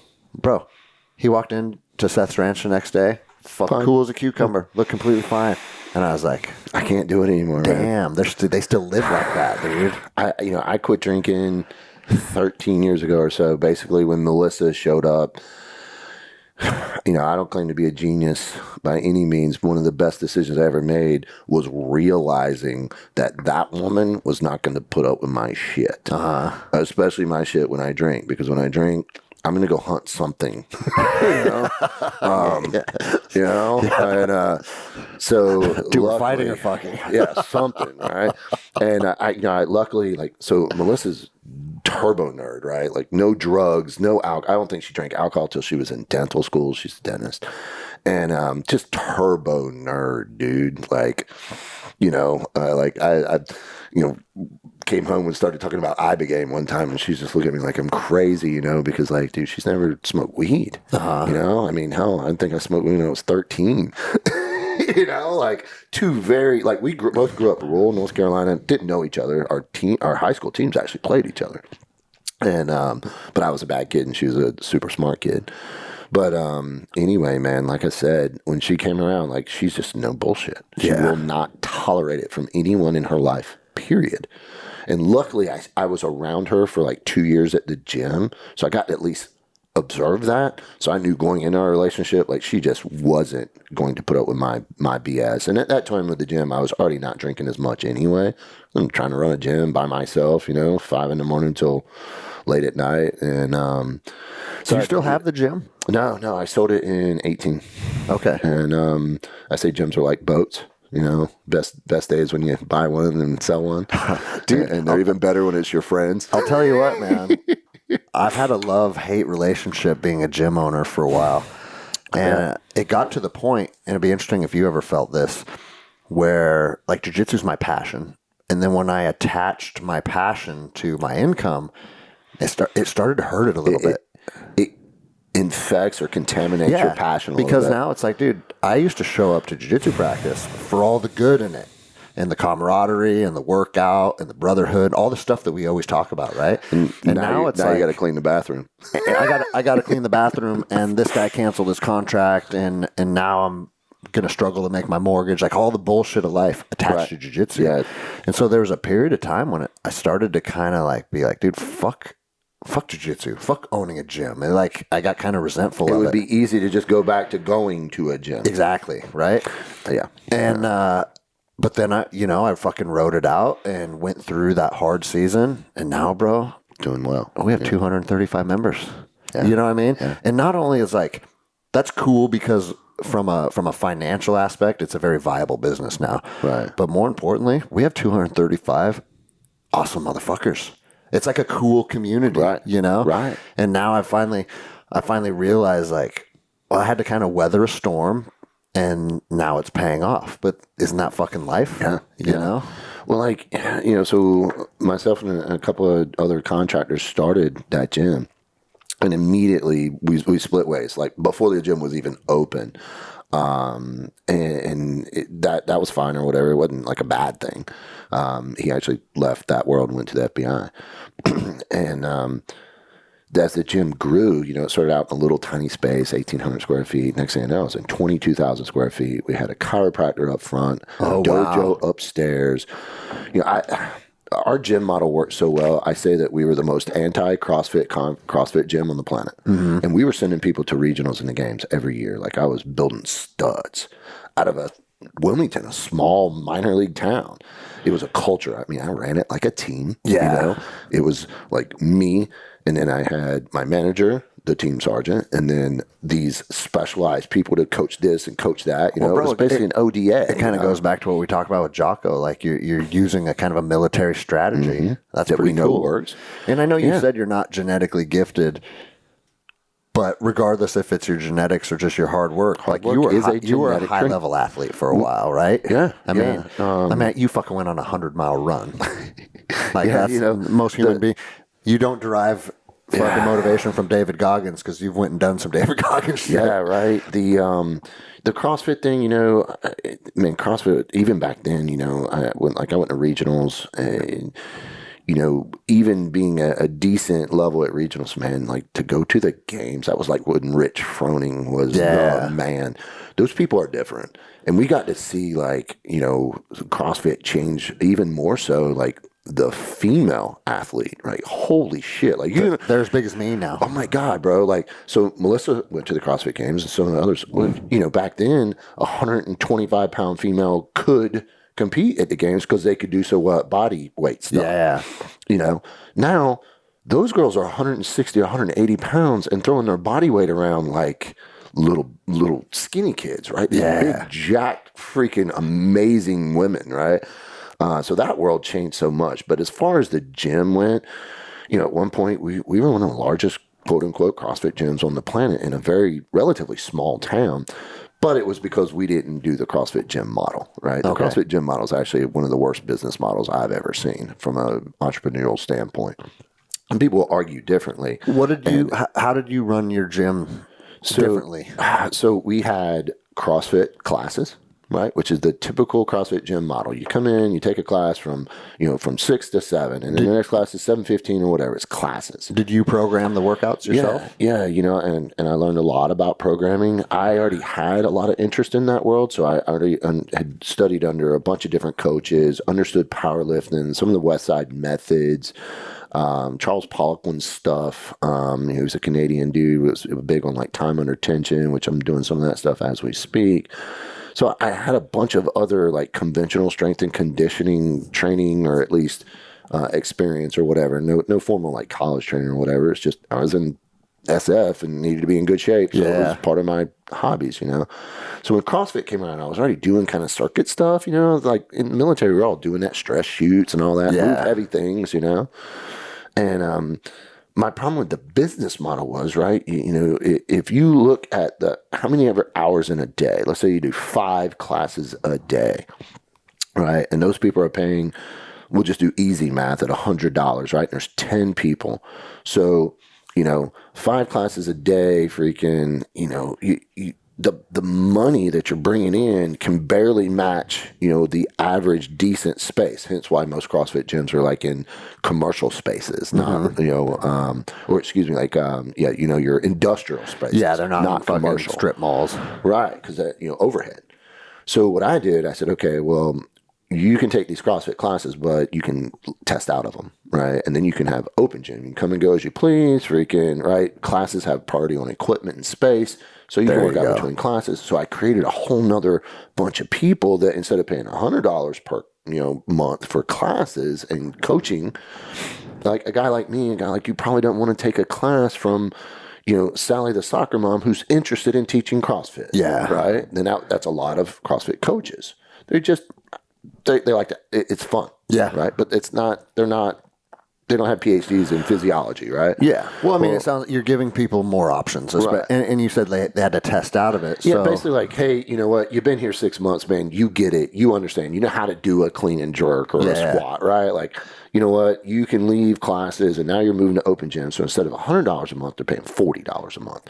So, I might have 100 members in classes, but now I've got 200 in open gym. There you go. They are fire and forget. I don't have to do anything for them. Yeah. Right? That's easy money. And then I said, okay, I've always kind of been an endurance athlete. I was into it, right? Like I want to do a triathlon. I want to do a, ultra marathon. I want to be able to maintain that endurance, that hybrid athlete world or whatever, just because of our job, right? As a recce dude, man, I got to be able to carry that rucksack. And, I was on a dive team. I got to be able to swim, blah, blah. So I had like an endurance coach. I had powerlifting coaches. I had Olympic weightlifting coaches. And we had those areas in the gym. And then I had a regular old strength and condition area, right? So if you want to do back buys, chest tries, and legs, you can do that here too. So I diversified our gym's, what it offered. Now, I didn't just do it overnight, right? That happened over 4 or 5 years and grew it into this big thing where at one point we had 550, 600 members. Dang. And like I said, it was the not CrossFit, the anti-CrossFit. And I don't mean against CrossFit. I mean, we just did everything different than the typical CrossFit model. Yeah. And it was funny because in North Carolina, in that community, that CrossFit community would come together and do these local competitions. My gym model bled over into a lot of the most major CrossFit gyms in this area. Because you were building good athletes. We were building good athletes, and the guys would look at it and be like, man, I got 40 members and you've got 400. What are you doing different? I'm like, well, I'm giving them options. Yeah. Because who would have thought? Right. You know what I mean? Because I saw that people would come learn CrossFit, but because of the money, they would go back to Gold's Gym or something like that, where they're paying $20 a month, and they had a little functional fitness area over in the back that would do it for them. So I was like, I'm not losing those people back to Gold's Gym. Yeah. You know what I mean? Not losing them. That's too easy. So it was just a different approach. What made you end up wanting to get out of that?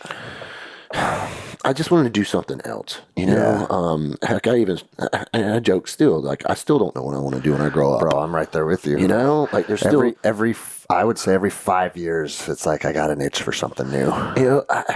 Like, part of me, I enjoy construction, right? Like, whether it's like building ranges, with an excavator and a bulldozer or site prep type stuff,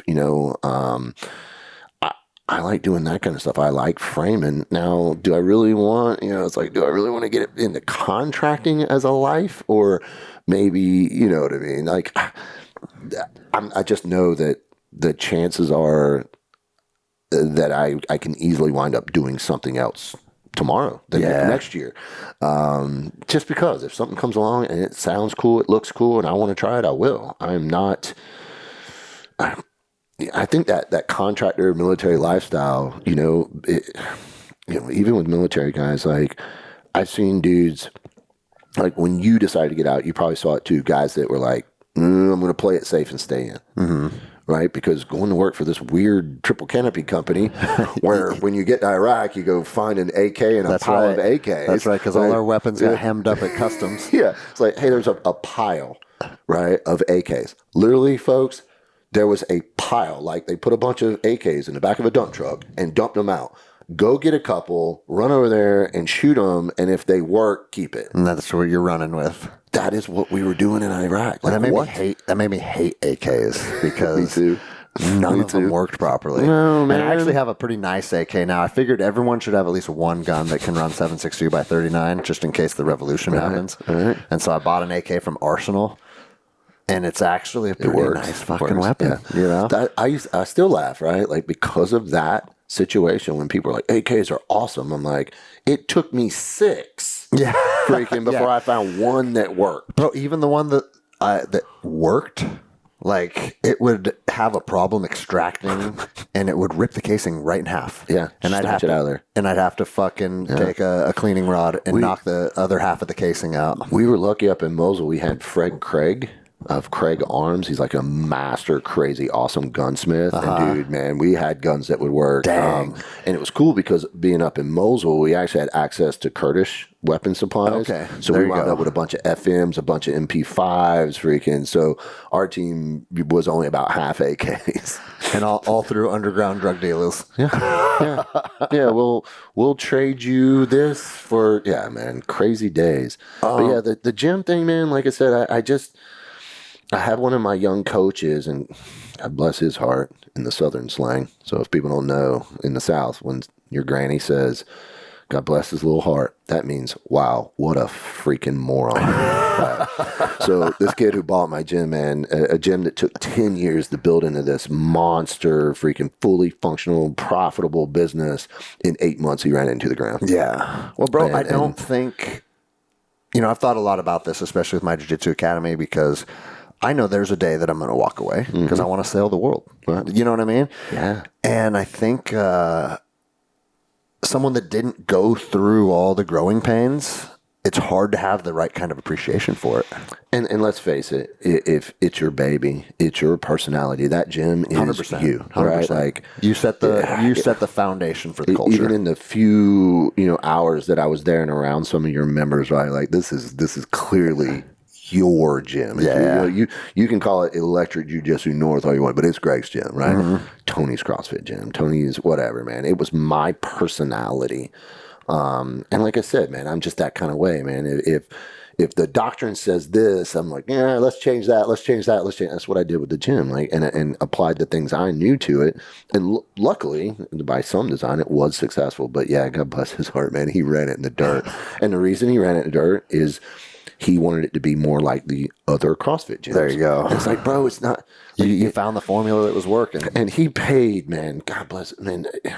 We had like $190,000 worth of equipment. I had 4 Sornex complete base camps, I think they call them, the big squat racks with all the attachments and stuff. And that was not the CrossFit side. Well, just one of those was like 10 grand with all of its attachments. He immediately sold all that stuff off. And like I said, man, just tried to turn it into something it wasn't. And I was like, when all said and done, because he kind of, he tried to screw me out of some money and stuff.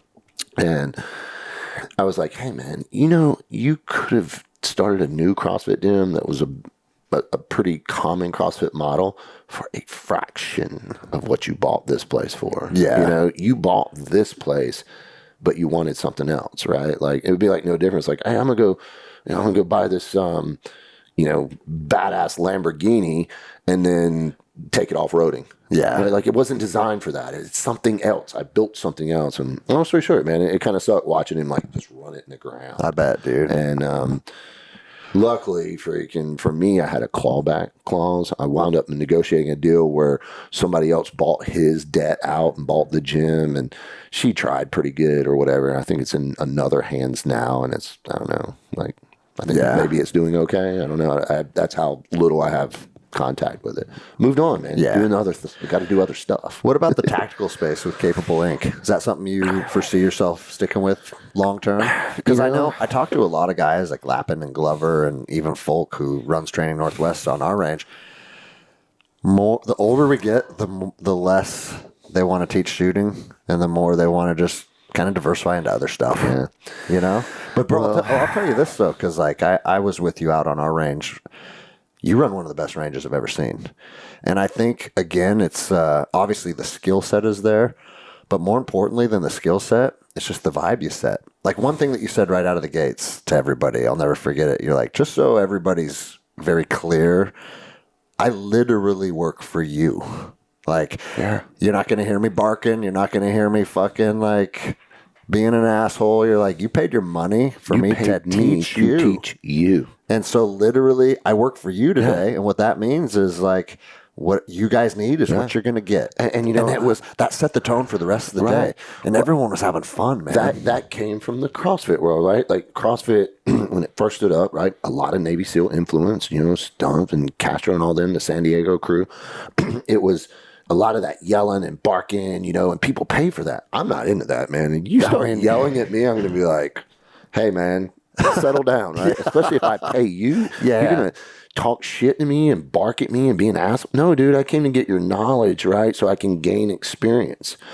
And there are plenty of, I tell people, like, I'm the most, like, anti-military, right? Some of the same verbiage across anti-CrossFit. Yeah. I'm the most military teacher guy you're ever going to shoot with.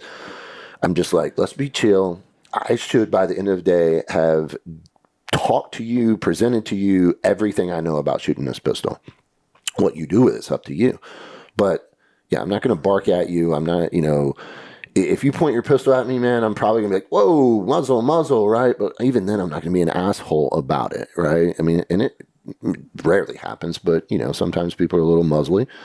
But even then, man, I'm like, hey, let's have a little chit-chat, you know? Yeah. Very good. Because let's face it, you know, in not every class, but every few classes, some dude brings his dad. And his dad's, you know, like my uncle. He's got a 38 and his members only jacket. Yeah. You know? And I always joke with my uncle, man, freaking there's two things I want of his. I mean, he's got thousands of acres of land and stuff, right? But there's really only two things I want. His members only jacket, that is an original.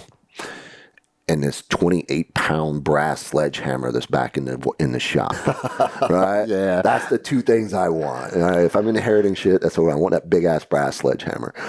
Because when I was a little kid, they, you know, hey, get the sledgehammer and help break this tire loose. Dude, I couldn't sling that sledgehammer, right? It was funny. Yeah. But, you know, so anyway, I want that sledgehammer. But, yeah, bro, freaking... It's about teaching, but as far as I experience it sometimes, your range, man, that class somehow lit a different fire under me. I really enjoyed that class and those guys. It was fun.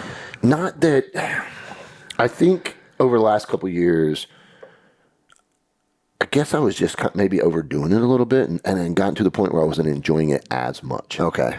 And something happened. That class was fun.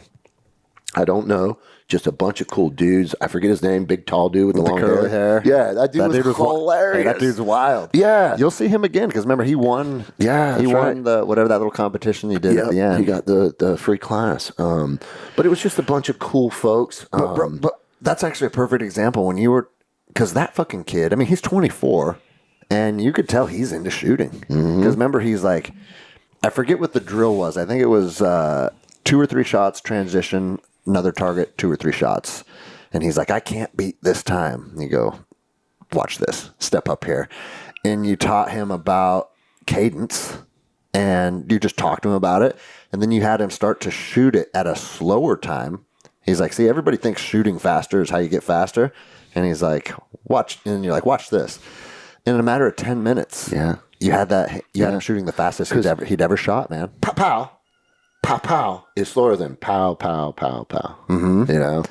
And it is. It's, you know. No, I was fascinated And none of that man. stuff, there's only one thing in shooting that I came up with all by myself. Everything else I share, clearly I learned from other people.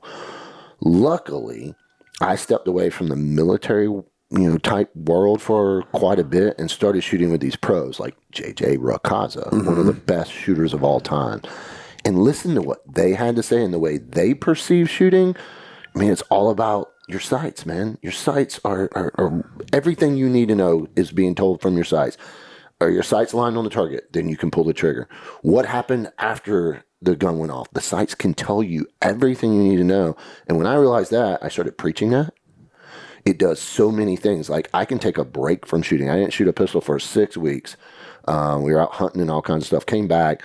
I really didn't lose anything because I've developed like 99% of the top, you know, competitive shooters preach sights.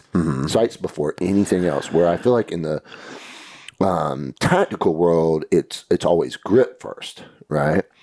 And they're like the competitive world will say, you know, well, your sights will tell you if your grip is any good. Whereas us being knuckle draggers, raw grip, right? Grip, grip, grip. Why do you think the special operations community is kind of averse to learning from guys that are like the team captain of Sig Sauer and Glock? And I mean, obviously the guys can run guns. AMU guys, like the Army literally has a badass practical shooting team. You know, Lappin told me the same thing. Like, he's like, dude, when I started shooting with Max Michel, he goes, I learned a lot. And And it's like, it's weird how people want to be like, oh, because I attribute everything to jiu-jitsu, right? There's the sport of jiu-jitsu, and then there's actually self-defense and fighting. Right. And it's the same thing with the gun. Right. These guys are the sport world champions, but then you don't think that carries over to a real-world application? Like, go fight a jiu-jitsu athlete world champion in a parking lot and see what happens. Right. They carry over. So why wouldn't it carry over in shooting, you know? And you know what? I look at it like this. There's only two types of people that argue otherwise at this point, right? And it's guys who went to a competition and they got their ass beat and they got their ego scuffed up and now they hate competition. That's common. We all know that guy. And then there's the guy who never even bothered to go and he's just downing on it because he watched somebody run around real fast and not use cover. Of course, my argument to that guy is, okay. So you're saying if you go to the flat range, you need to be using cover and concealment and blah, blah. I was like, so what do you call it when the entire line of tactical guys are standing in front of their target with no cover? What do you call that? He's like, well, that's working the fundamentals. I was like, oh. So you are cool with not using it. Like, it doesn't make any sense, right? Like, make it make sense. So if a guy like JJ Rakanza, I just want to know what he's seeing, what he's thinking, like how does he perceive what he's doing? Like let's face it, like I'm never going to shoot like JJ Rakanza or any of those pros, right? Because they have the genetic gift. You know, no matter how hard you work at basketball, me and you are ever going to be as good as Michael Jordan, no matter if we work just as hard or harder than he did, because he had a gift, right? So those guys are gifted. I want to know what they see and how they see it, their perception of what they're doing behind the gun. Because I don't need a professional competitive shooter to teach me to hide behind something that stops bullet while getting shot out. If you are so fucking stupid, and I got no way of explaining this, that you can't discern between a race with a gun, because that's what competition is. You're racing. You're running around, trying to make a time and get accuracy, right? I equate it to motocross. I grew up racing motocross. If I'm running, I'm in a straightaway. As I come into a position to shoot, I'm in a corner. If I miss the rut and blow out of the corner, right now I'm off the track.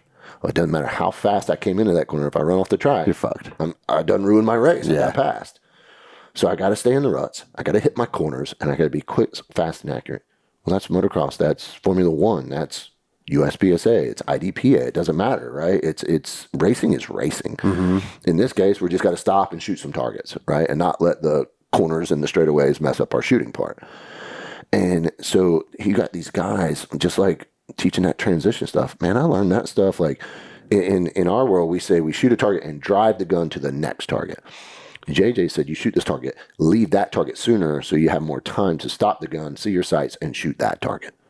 It's just a different, it looks the same when executed very well, right? Yeah. But the perception is different and carries over just as well. And, you know, Dustin had an amazing, like comparison. He said, in CQB, as a ranger, at ITC or OTC, it doesn't matter. No one, you come in the room, you got a target in the corner, boom, boom, target in this corner, boom, boom, right? As long as you hit that target, right? No one will ever critique you on how quickly you got the target set, the array of targets eliminated. As long as you just shoot and don't miss. Definitely don't throw one off the bullet trap, right? Yep. But no one ever talks about transition time, right? It's just boom, boom, right? And we've all seen it. You go in a room, dude walks towards the target, boom, boom, and then makes the corner, boom, boom, right? And it took him 4 seconds to shoot targets that he could have been like boom, boom, boom, boom. 2 steps in the room.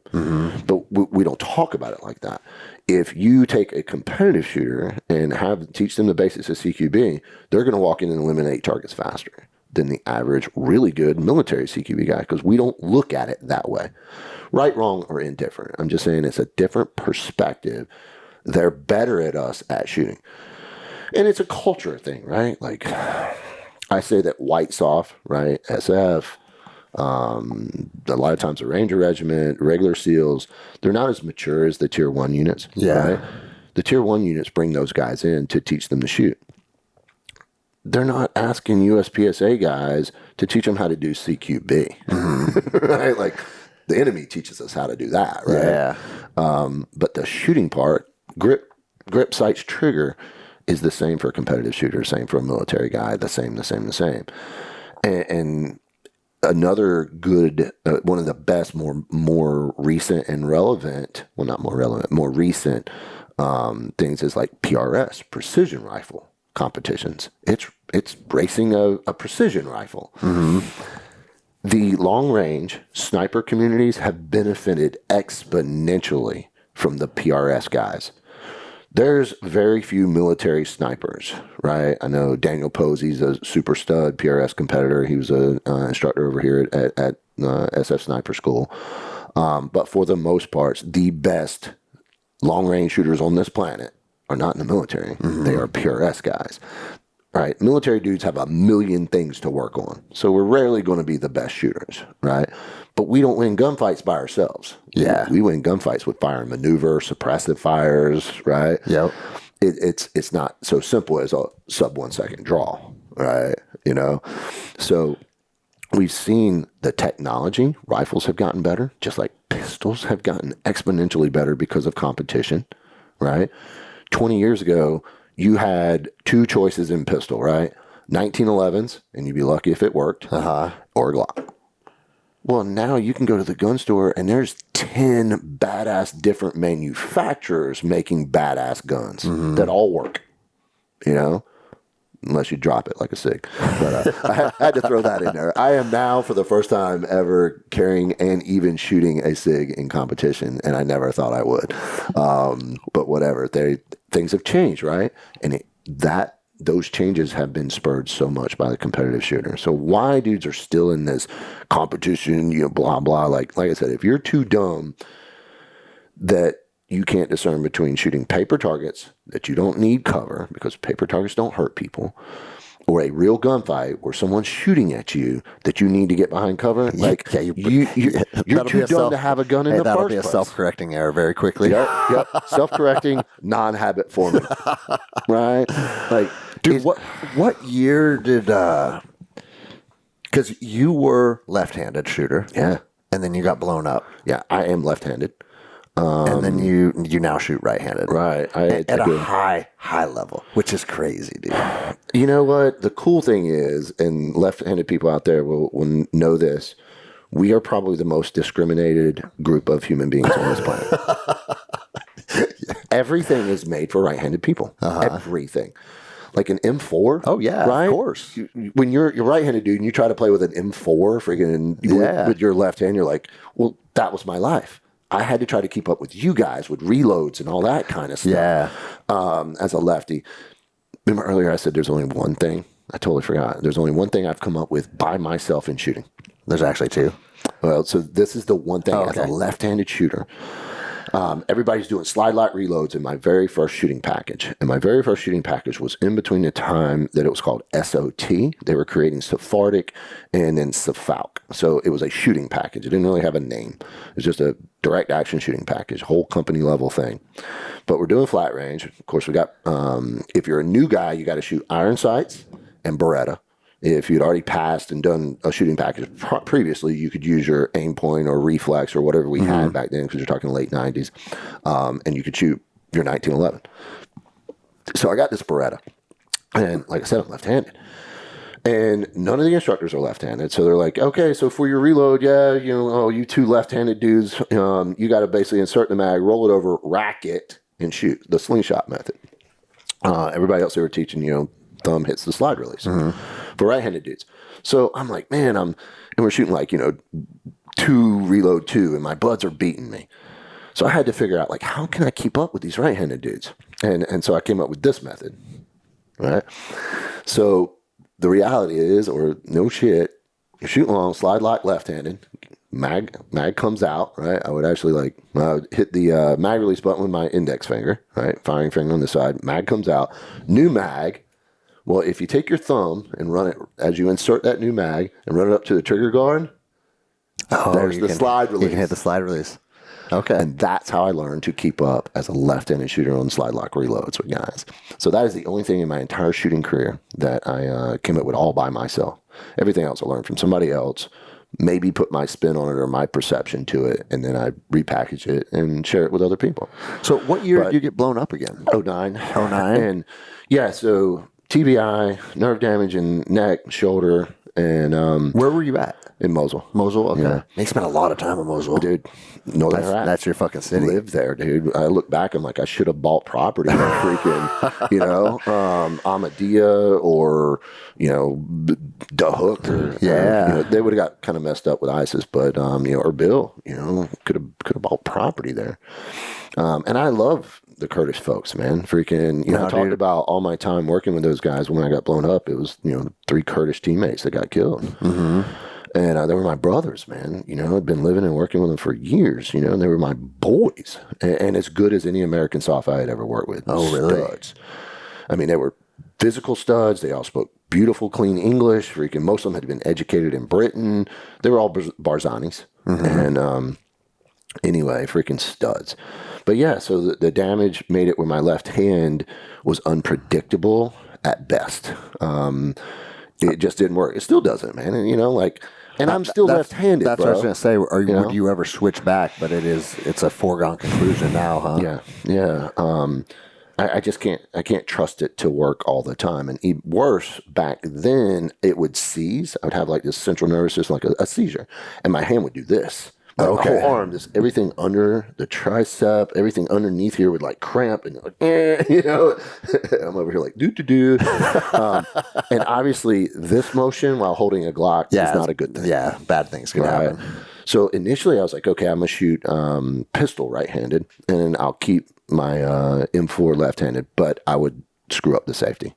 Okay. And it was more that like my thumb, I couldn't get the safety back on. It was easy to swipe down. That's, you know, you don't need any real strength to do that. But to get it back on, I would have to take my hand off the grip and like use my index knuckle. And like while I was doing that, what if I need to shoot? So I had to learn. Well, learning to shoot rifle right-handed was not hard. I had grown up shooting a bow right-handed because, you know, not being very well off, I got a hand-me-down bow. Yeah. Well, it wasn't like I was getting any special, I wasn't getting any special shotguns or anything like that growing up. I was using my dad's or, you know, a hand-me-down from a, you know, friend down the road or whatever, and that's how I got a bow.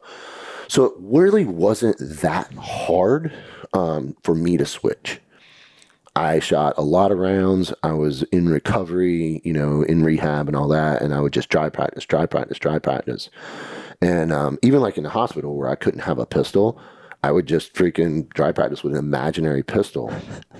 And they walk by your hospital and like, the fuck is this guy doing? Yeah, you know, and it was just trying to get my right eye to feed my brain information. Okay. You know, because I was trying to shoot cross-eyed dominant, but back then there was none of those really tall risers that everybody's running now. Like the Unity tactical ones. Yeah, right? And like DJs and those guys from GBRS, man, like you can hold it down here and still see through your side. And you know, we didn't have that. It was EOTech straight to the top of your gun. So just canting it over, I couldn't see through it. So I had to. So I was squinting my right eye. And finally, I was like, you know what? You're just going to have to open that left eye and get your brain to learn that right information.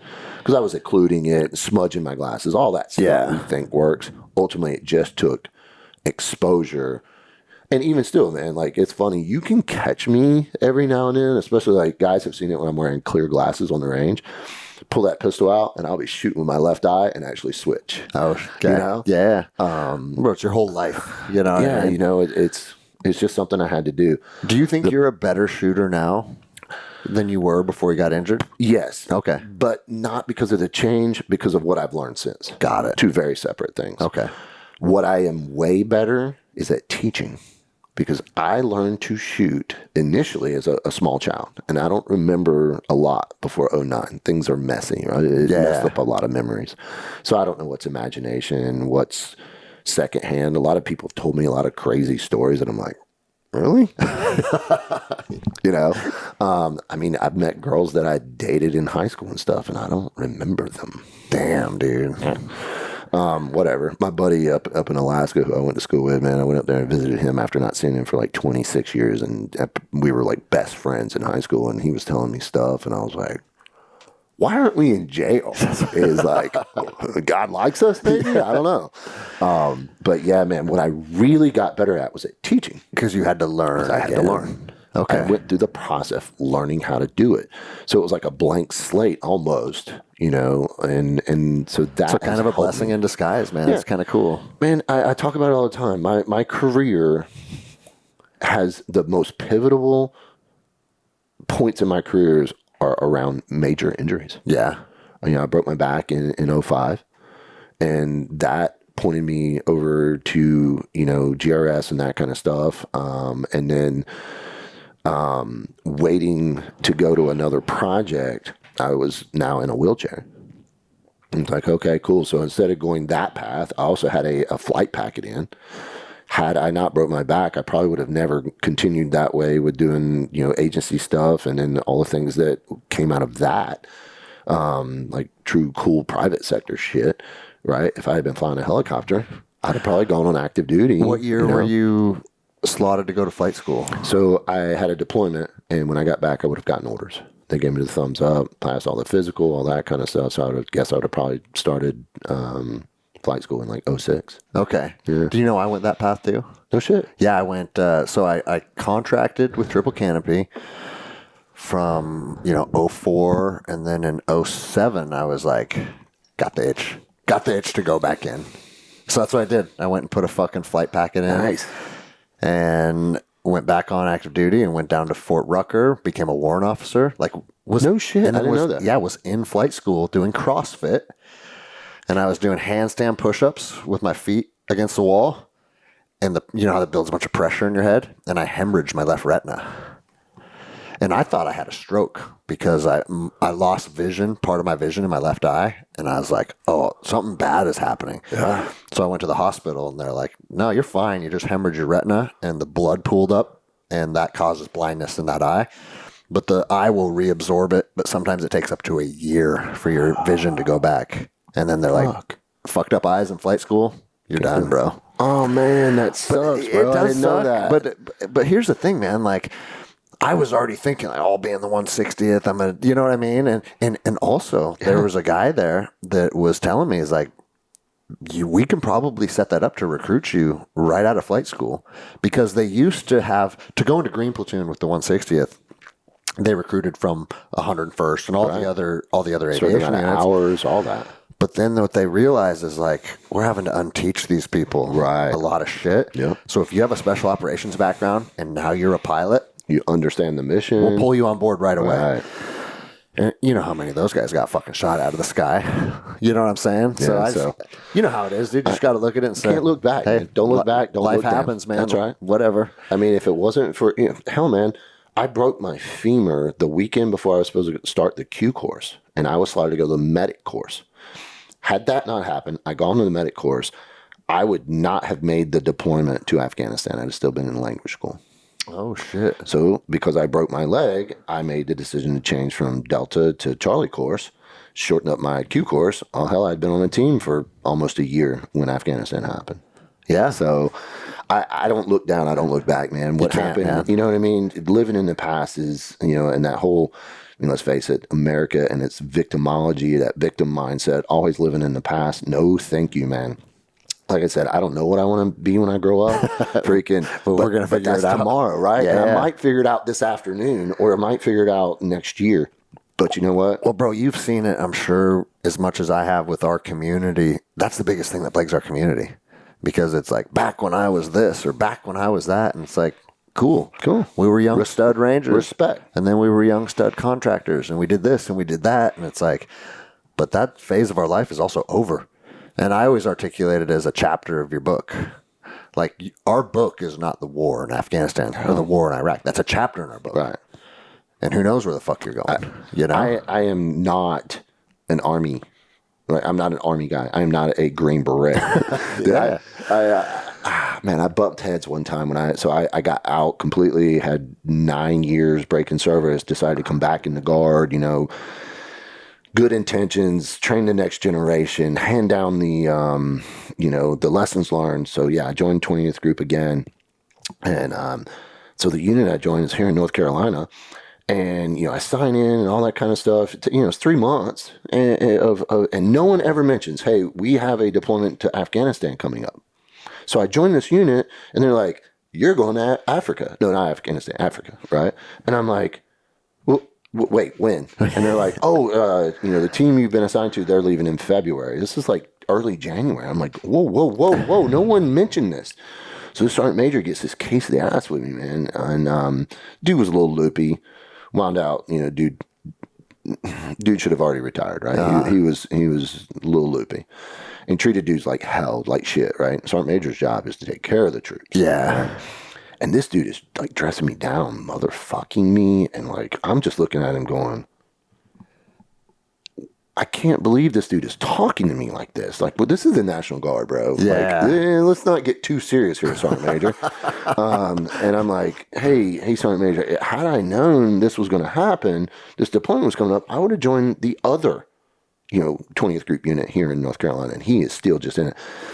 And my team sergeant, who I don't know, I just met the dude, right? Who luckily was and is a cool mofo. This sergeant major, man, again, just tearing me apart, MFing me. You're an MF in Green Beret. He kept telling me I'm a Green Beret. I'm going on and on. I was like, sergeant major, please just stop. Like, I get it. I understand where you're coming from. We're not going to agree. I was like, but I got to tell you, sergeant major, the biggest thing is, I just want you to understand that I am not a Green Beret. And he just looks at me. He goes, Green Beret is a piece of headgear. And I am a person with feelings. I thought his head was going to explode. My team sergeant was like, all right, we're done. Yeah. We are done here. Freaking. He's like, all right, we're going to finish this later. Sergeant Major, I got this. This dude turned beet red, bro. I thought he was going to explode when I said that. I was like, I'm a person and I have feelings. It was either that or like I was about to knock this dude's head off, right? Yeah. Because I was like, I can't believe this person's talking to me like this. This is a sergeant major talking to a senior. I said, like, what? How are you talking to me like this, right? Like, I get it, you're pissed, but careful, sergeant major. Did you end up going to Africa? I did not go to Africa. Okay. I wound up becoming like the rear debt freaking ops team sergeant guy. So it actually gave me team sergeant time way before then. How long was that deployment? I think we were gone for 6 or 8 months. So, yeah, man, kind of funky. It was like, hey, bro, relax. But yeah, man, I don't know. Like you said, I got more stuff I want to do. We just started a nonprofit to take guys hunting. Okay. But not just take dudes hunting, teach them to hunt. We had our first trip. We took 2 vets, a Marine and an Army guy, who 10 years ago worked out at my gym. Kind of cool to reconnect with him. And then an active duty dude who's in the Q Corps. Backcountry, backpacking, do it yourself, unguided, right? Like Idaho, public land, like tough hunt, man. Looking for elk, you got to get off the roads, you got to get up in the hills. And it was really cool. I told him when we got there, and I told him throughout it was a whole year process, right? Like packing list. I gave him free access to my long range and my long range shooting classes. So like one of the kids, it's not a kid, the young man, Angelo, from Long Island, dude, a nut, Marine. He was a logistician, not a unit supply guy, like a logistics guy, like strategic level logistics, right? So he's like flying stuff from Syria to Kuwait type of guy or whatever. Long story short, man, they came out for over a year. This young man came to North Carolina, took a long range shooting class, came to Montana, long range shooting class, and I just offered it to him for free, right? Like, you got a free slot in these classes. We're going hunting. We go out there, we go hunting. They've got their packing list. So it's myself and the other 2 founders of the nonprofit, who are both stud hunters. One's a Force Recon guy, one's a Coast Guard guy, but he's a stud. At least he's a stud in the Coast Guard. Yeah. No, I'm kidding. No, he's like super great guy. He didn't get into hunting until a few years ago, and now he's teaching people to hunt. And we beat the odds, man. We took 2 elk, 2 mule deer. So we were far more successful than the odds. The odds are less than 10% success. Yeah. So we were out there pounding, man. It's 10 degrees out, sleeping on the mountain, trying to teach these guys how to hunt. And I told him, I was like, I want next year you to be able to bring someone else out here without us. Yeah. That's our goal, right? That's my standard. What's your nonprofit called? It's called The Reason Outdoors. Okay. Right? the reason we hunt, right? We're Do you guys have a website? Yep, reasonoutdoors.org. And we're doing some cool raffles and stuff like that. Like a good friend of mine owns a bow shop, Brian Marine, who loves to hunt. He just donated a badass, fully kitted out freaking Hoyt XTM 34, like Hoyt's top of the line bow. Yeah. All kitted out, like $2,200 bow set or whatever. It's in the garage, and like it's all I can do not to get it and go shoot it. But I don't want to disrespect the winner, you know. Yeah. It's like, I don't want to shoot your bow before you do. But anyway, man, the cool thing is, so Angelo, Long Island, right, knows nothing about hunting. Marines, not a field Marine. Yeah. So this kid learns all this stuff, leaves Idaho 2 weeks later on his own, goes to Montana, and gets another elk on his own. Well, not another elk. He did not get one in Idaho. So he got one in Montana and a big badass whitetail. Wow. You know, he helped me skin out, so it kind of sucked. He and another dude, last light, we saw an elk about an hour before then. I went and got those guys. They were over on another ridge, right? I'm hustling to get them over. Closest we can get to this dude, it's like we go down this finger. He's on this ridge, 709 meters. Whew. And I'm like, it's all we got, guys. So here's what we're going to do. On the one of one, we're all going to shoot. All right? We're going to increase the odds. And so 4, we get all set up, make sure everybody's dialed in. This dude's over there at 700 meters just eating, chilling. You know what I mean? And anyway, we shoot. He doesn't flinch. I saw my round impact just in front of him. There was a left to right wind, and he was facing kind of away from me, facing right from left. And I saw my round impact right in front of him. A little bit of wind. I was like, you know, these guys are having problems. One of them, I'd be having problems too. one of them's magazine like kind of clicked out, so he didn't feed another round. He's trying to sort that out. The other one, too much magnification. So when he shot, he couldn't find the animal again on the second, looking for a second shot. Okay. Right. And I'm like, God damn. I'm like still on him. I'm looking, I'm like, all right, fellas, what you doing? What are you doing? You know, I'm like, all right, I'm shooting. And I dumped him. Dang. And, so I was lucky enough, but it was part their hunt too, right? 709 yards, meters. Yeah. So You dropped an elk. Is that a world record? Oh God, no! God, no, man. I mean, you know, I'm pretty confident on elk vital zone any given day to 1,000, 1,200 meters. That's crazy, dude. You know, off a tripod. But that's why I'm shooting. I'm also shooting a Magnum gun, a 7 PRC, a 28 caliber Magnum. Pretty relatively flat shooting, cuts air well. Not a shot I would take, but like 6.5 Creedmoor or something like that. Hey, it's not enough windage, too much error between here and there.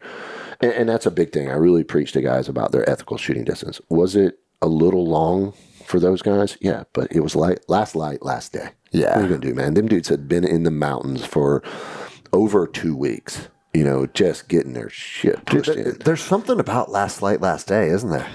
My last 2 hunts. So my first year, we got our buck last light, last day, after hunting hard for 5 days, right?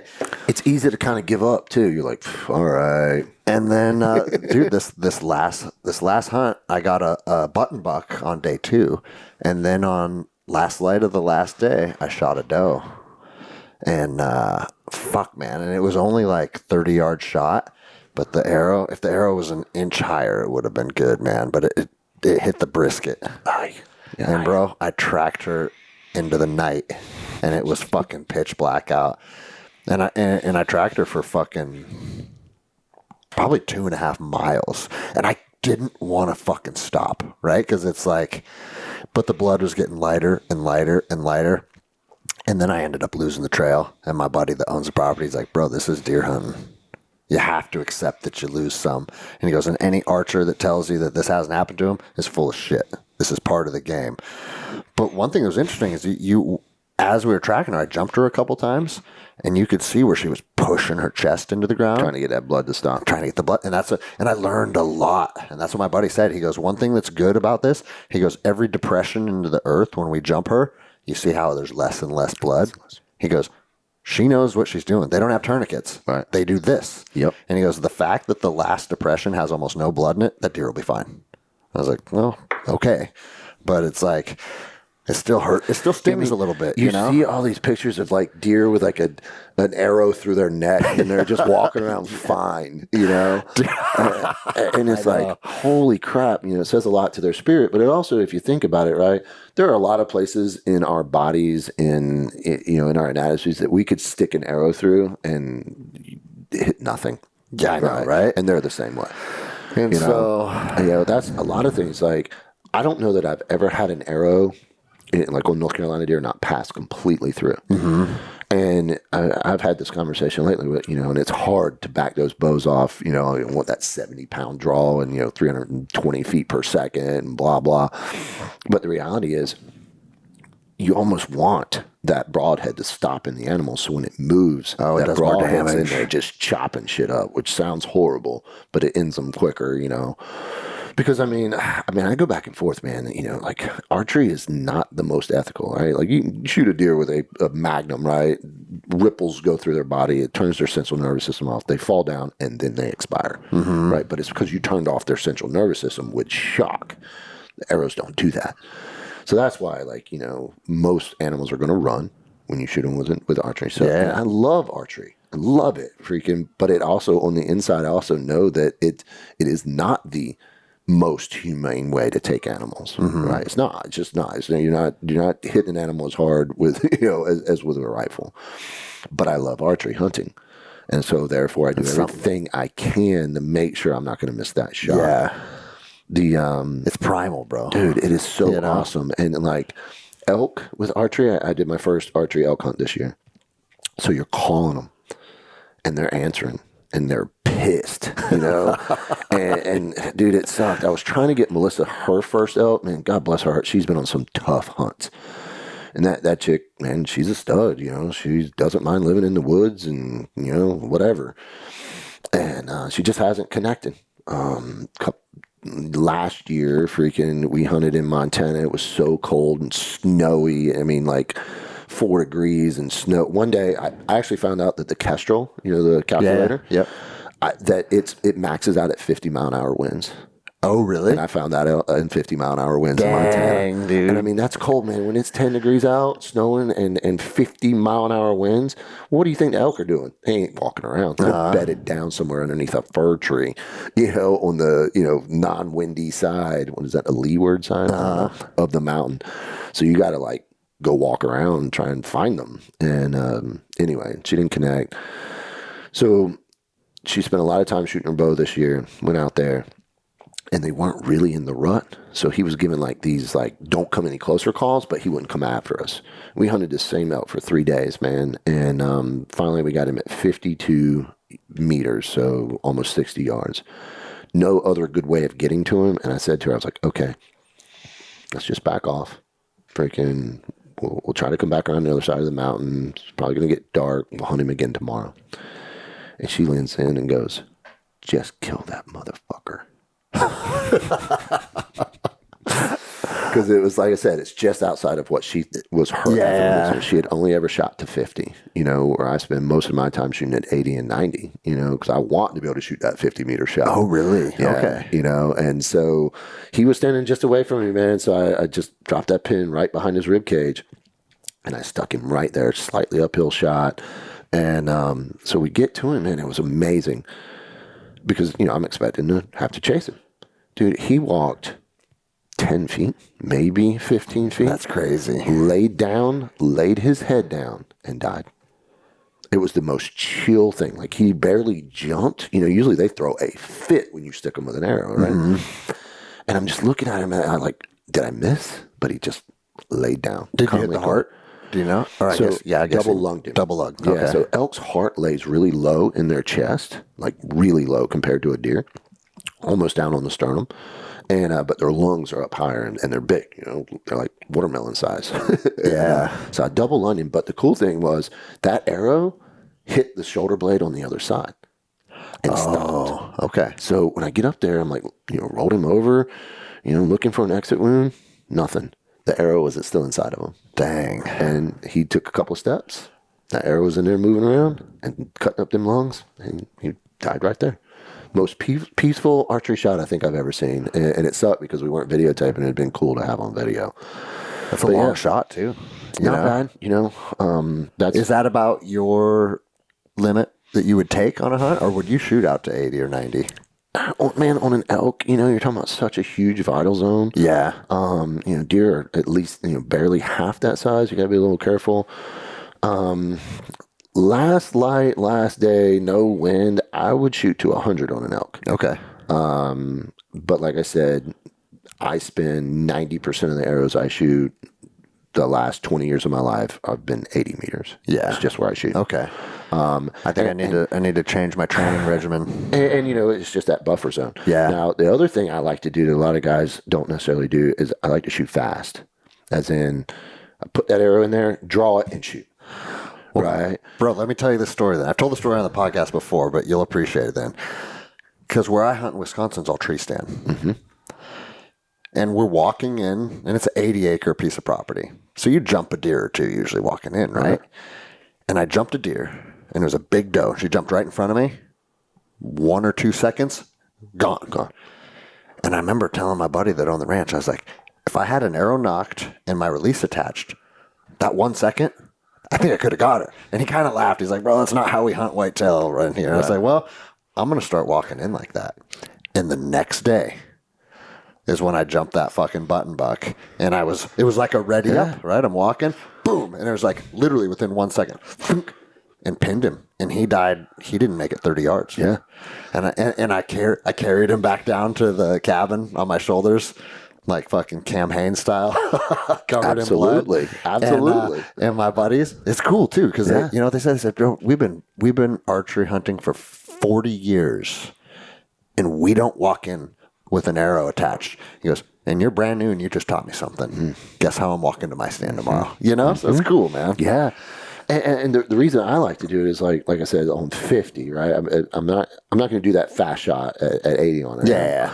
But if you are walking in and like, oh shit, you have that 1 to 3 seconds that they freeze, right? Fight, flight, or freeze. Well, typically a deer's not going to try to fight you. They will, and an elk in rut will. Yeah. They can kill you. So they're going to freeze. You just have that moment. So if you can draw it, but also, when you're drawing, that's when you get busted. Okay. So you may not have all that time to, So I try to train that way too, and just shoot fast. I mean, it's also fun in training to just throw arrows in and shoot as fast as I can. I said that I would get a new bow. I have a 2005 Matthews Switchback XD. It's like the #1 selling bow of all time. It's the first solo cam bow, blah, blah, blah. It was badass in 2005. But it still shoots really well. It still stacks arrows. So every year, I'd be like, I'm going to get a new bow. I'll shoot my bow. I'm like, I don't need a new bow. I love this thing. Yeah. And I said, all right, well, when I kill an elk, I'll get a new bow. So this year I killed an elk with my bow. So now it's time to get a new bow. What are you getting? Do you know? I will probably stay with Matthews just because I know that personality or whatever. But Matthews, Hoyt, PSE, man, how are you going to go wrong? Yeah. So, I'm going to have my boy up at my buddy Paul, who donated that bow to The Reason, put me together a new bow here in January or so. Finally get a new one. Finally going to get a new one. And the funny thing is, I'm probably going to just shoot it at like 55 or 60 pounds. Just back it off a little bit. Like Ted Nugent, man, obviously a bow hunter. He shoots like a 35-pound bow. He'll kill anything on this planet. Yeah. No, a lot of people say, like, because mine's set at 70. I think Cam Haines runs like 90, something crazy, right? Yeah. Because he's shooting like a safari level bow and stuff. But I guess, the guy that set my bow up he believes 70, anything past 70, you start to get diminishing returns. I think so. And that's it'd be like me trying to speak Chinese to try and fucking articulate that because I don't understand it. But I think what it is like from 60 to 70, you might gain, you might go from 300 feet per second to 320 feet per second. And that amount of speed relates to real energy. But from 70 to 75, you only gain 3 feet per second. And that's not enough energy for the extra poundage, et cetera, et cetera. I think that's kind of how it works. But yeah, man. Well, fuck, man. We're almost out of time. I got to get out of here pretty quick. Right. and Jenny's 5 minutes out. So this is what I'm gonna do. I'm gonna tell her 10 minutes, and then dude, let's wrap it up with your crazy story, bro. Right The on. story you told my team, because I want more people writing in the comments below that guy's full of shit. Yeah, right. We're talking about like when my teammate got killed. And I was Yeah, fighting and you were by myself. E&E on your own. Yeah, man. So Mosul, Iraq. What year was this again? In 11. 11, And, okay. So you'd already been blown up in Mosul, and now you're back. Yeah. Motown, baby. Yeah. Motown. I got to do it manually. I'm not good at throwing gang signs. Motown. Yeah, man. Me and one of my Kurdish teammates, freaking, we had a team, a platoon-sized team of a strike force, whatever you want to call it, you know, badass mofos, and we were doing a recce, a surveillance thing, and got compromised. We're like, we need to get out of here. It's a bad neighborhood. We're in a BMW sedan, and it was an armored one, so it stuck out. You know, but it being armored probably saved at least my life. And so yeah, man, we got compromised. I'm pulling out of there, trying to get back to the road, and as I rounded the corner, starting to speed up, freaking dude runs out in front of us with an RPG. And at this point, you know, I'm on the gas, and you know how those freaking BMWs and Mercedes we had were, freaking those things, they got ass. Man. Yeah. I'm rolling, you know, big armored, you know, I think this one was a level 6, but whatever. Like 7 Series BMW, and not the space shuttle one, like the late 90s models, right? So kind of blend in, but not so much. Anyway, as roll out onto the street, man, like I said, man, dude runs out with an RPG, boom, and like, you know, of course I tried to swerve, but swerved right into it. ate it right in the grill, you know? Because RPGs, If you'd done nothing, you'd have been fine. yeah, I would have drove right past this dude. But you know, a lot of folks don't know RPGs aren't the most accurate thing out there. Yeah, they They'll go, swerve. you know, and as I, you know, sweeved it, zigged, and I should have zagged or whatever, you know, and ate it. Well, freaking car, you know, steering, I don't know, maybe I was just, you know, had some dwell time in there, was a little dazed and confused, but I hit those big steel power poles, light poles, right in the median, you know, and the median's a foot tall. Yeah. Big ass means you couldn't just jump, not even with a Suburban. And so I hit that, and like as I'm, you know, my bud's like, hey, bro, you know, come back to us, you know, get your shit together. And at that point, you know, I'm already hearing the rounds hit the car. You know, I'm coming, getting my wherewithal back, you know, from pretty dazed and confused. I had ate the steering wheel pretty hard. And I'm like, all right, hey man, and you know, hard point, like, hey, we're going there, and he says it right, and he's like, we're going to that spot. I'm like, okay, cool, and you know, pretty basic stuff, right? Driver gets out, moves to the hood, and shoots while passenger moves around to this side. We're taking fire from the right side, and so I was like, all right, ready, go, and pop the doors. And as I'm getting out, I move to the front. You know, I start shooting, and freaking, I realized like he's not where he's supposed to be. He's not at the trunk. And I kind of like looked up and through the glass could see him. And I was like, fuck, goddamn. And so I ran around the car, and he had taken a round through here. And that round actually hit me in my back plate. Freaking, I can show the armor, freaking. And the reason I knew it was a round that went through him is that I had blood on my back. Oh, shit. At no other time in this event would I've gotten blood on my back. I didn't feel it. Obviously, his trajectory had been, you know, his velocity had been degraded because it had passed through him. But, you know, he was dead. He was gone. And, you know, and this is the thing, right? Like, we always like to talk about the coolness of stories, you know? And, you know, this is what, 12 years ago. I mean, I've dealt with it, right? So Yeah. I can make jokes. I think when I talked about this with Sean, like with people that said that I was full of shit, it's because like, look how lackadaisical he is about it. I'm not lackadaisical about losing my buddy, but I've dealt with it a long time ago. Yeah. You know? And it was stupid comedy of errors, man. Like, as I ran around the car and grabbed him by his body, and I'm coming back around, dude, I'm getting shot at, right? But these dudes aren't sure what they're shooting at, right? They're watching us, right? And they're pop shotting at us, you know, from across the street, you know, 4 lanes of traffic and a sidewalk.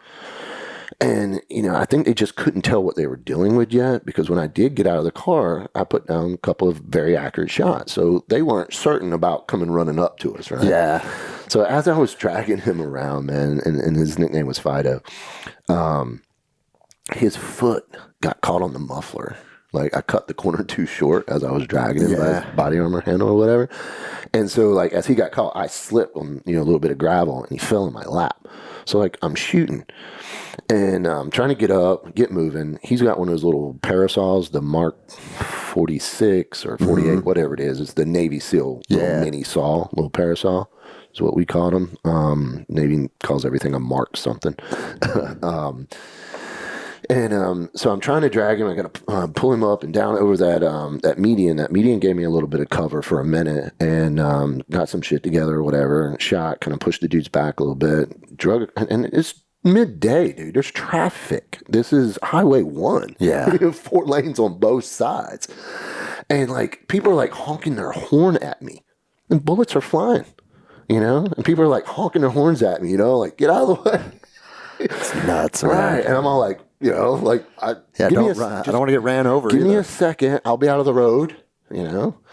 So I drug him on across and went in that, the building, the door that he had already pointed out. And it was just a shop, you know, a little shop owner or whatever. And I'd go in and the dude's in there. I'm like, dude, get the fuck out of here. And I shoot a little bit from the door or whatever. And I actually tripped and fell as I was coming up on the sidewalk again, and that's when I actually picked up his saw and they let out like 100-round figure 8 burst. You know, and that was helpful because, like I said, these guys were pretty much just coming out of this one alleyway, so they were a little channelized there. And so I was able to kind of suppress them and at least keep them over on the other side. I get inside, and you know, I'm trying to figure out what I'm going to do. You know, like, I got no real plan for where I'm at, what's going on. We like to pace plan and have contingency stuff, but I had no contingency for what am I supposed to do with this guy? Yeah. You know what I mean? I'd never trained anything like this. Nowhere, never heard of anyone training. I had never really run it through my head. What happens if all these things are happening? Had no plan. And, you know, I rolled him up in a carpet and stuffed him under the stairs best I could. Like, it was kind of open stairs. There's some junk stuff here. I pulled some stuff out, pushed him under. All the while, man, I'm like going back to the door and shooting a couple rounds. And so I take everything from him I can, his frags, his pistol mags. He's got, you know, little mini drums and, you know, the little nut sacks for the parasol, which weren't a whole lot of help for me. But I took his saw and all that, and you know, went. And the first thing I was like, all right, I need to just get on the roof, throw out my VS-17 panel, call for help. And I did. Then moved from that building to the next. Found my way to the roof. And it was a flat roof, no knee walls. So I'm up there, I got my VS-17 panel out, and I'm talking, and I'm chatting, like, you know, oh crap, where's my cell phone? Cell phone is Velcroed to the dash of the car. Shit. You know? I don't know if you guys did that, put Velcro on the dashes, and you could just throw things on the dash. Well, yeah. So I left my cell phone in the car, and I can't get a hold of anybody on the radio, so I'm like, you know what, I'll switch to the Army's net, to see who I can get there. And I had one of those like fold down embedder pouches. Yep. And so I fold it down. I took a round. Fuck, man. And here's the thing: it stopped an AK round. It didn't go and hit my play. That round is still in that radio. Still have the radio. And so I'm like, fuck! I got no comms. And I took a couple of shots and was like, oh shit! I need to get off this roof. I don't need any wall or nothing.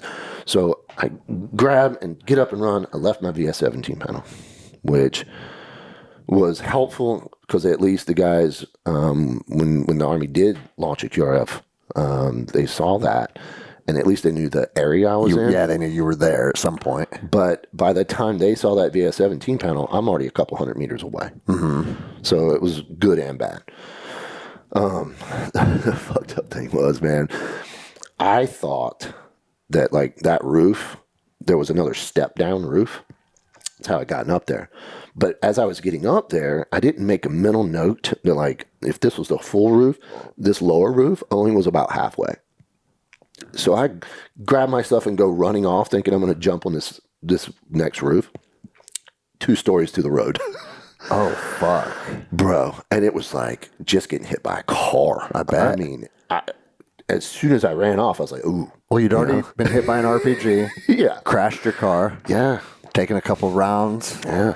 And now you fell off a fucking roof. Jumped off a roof.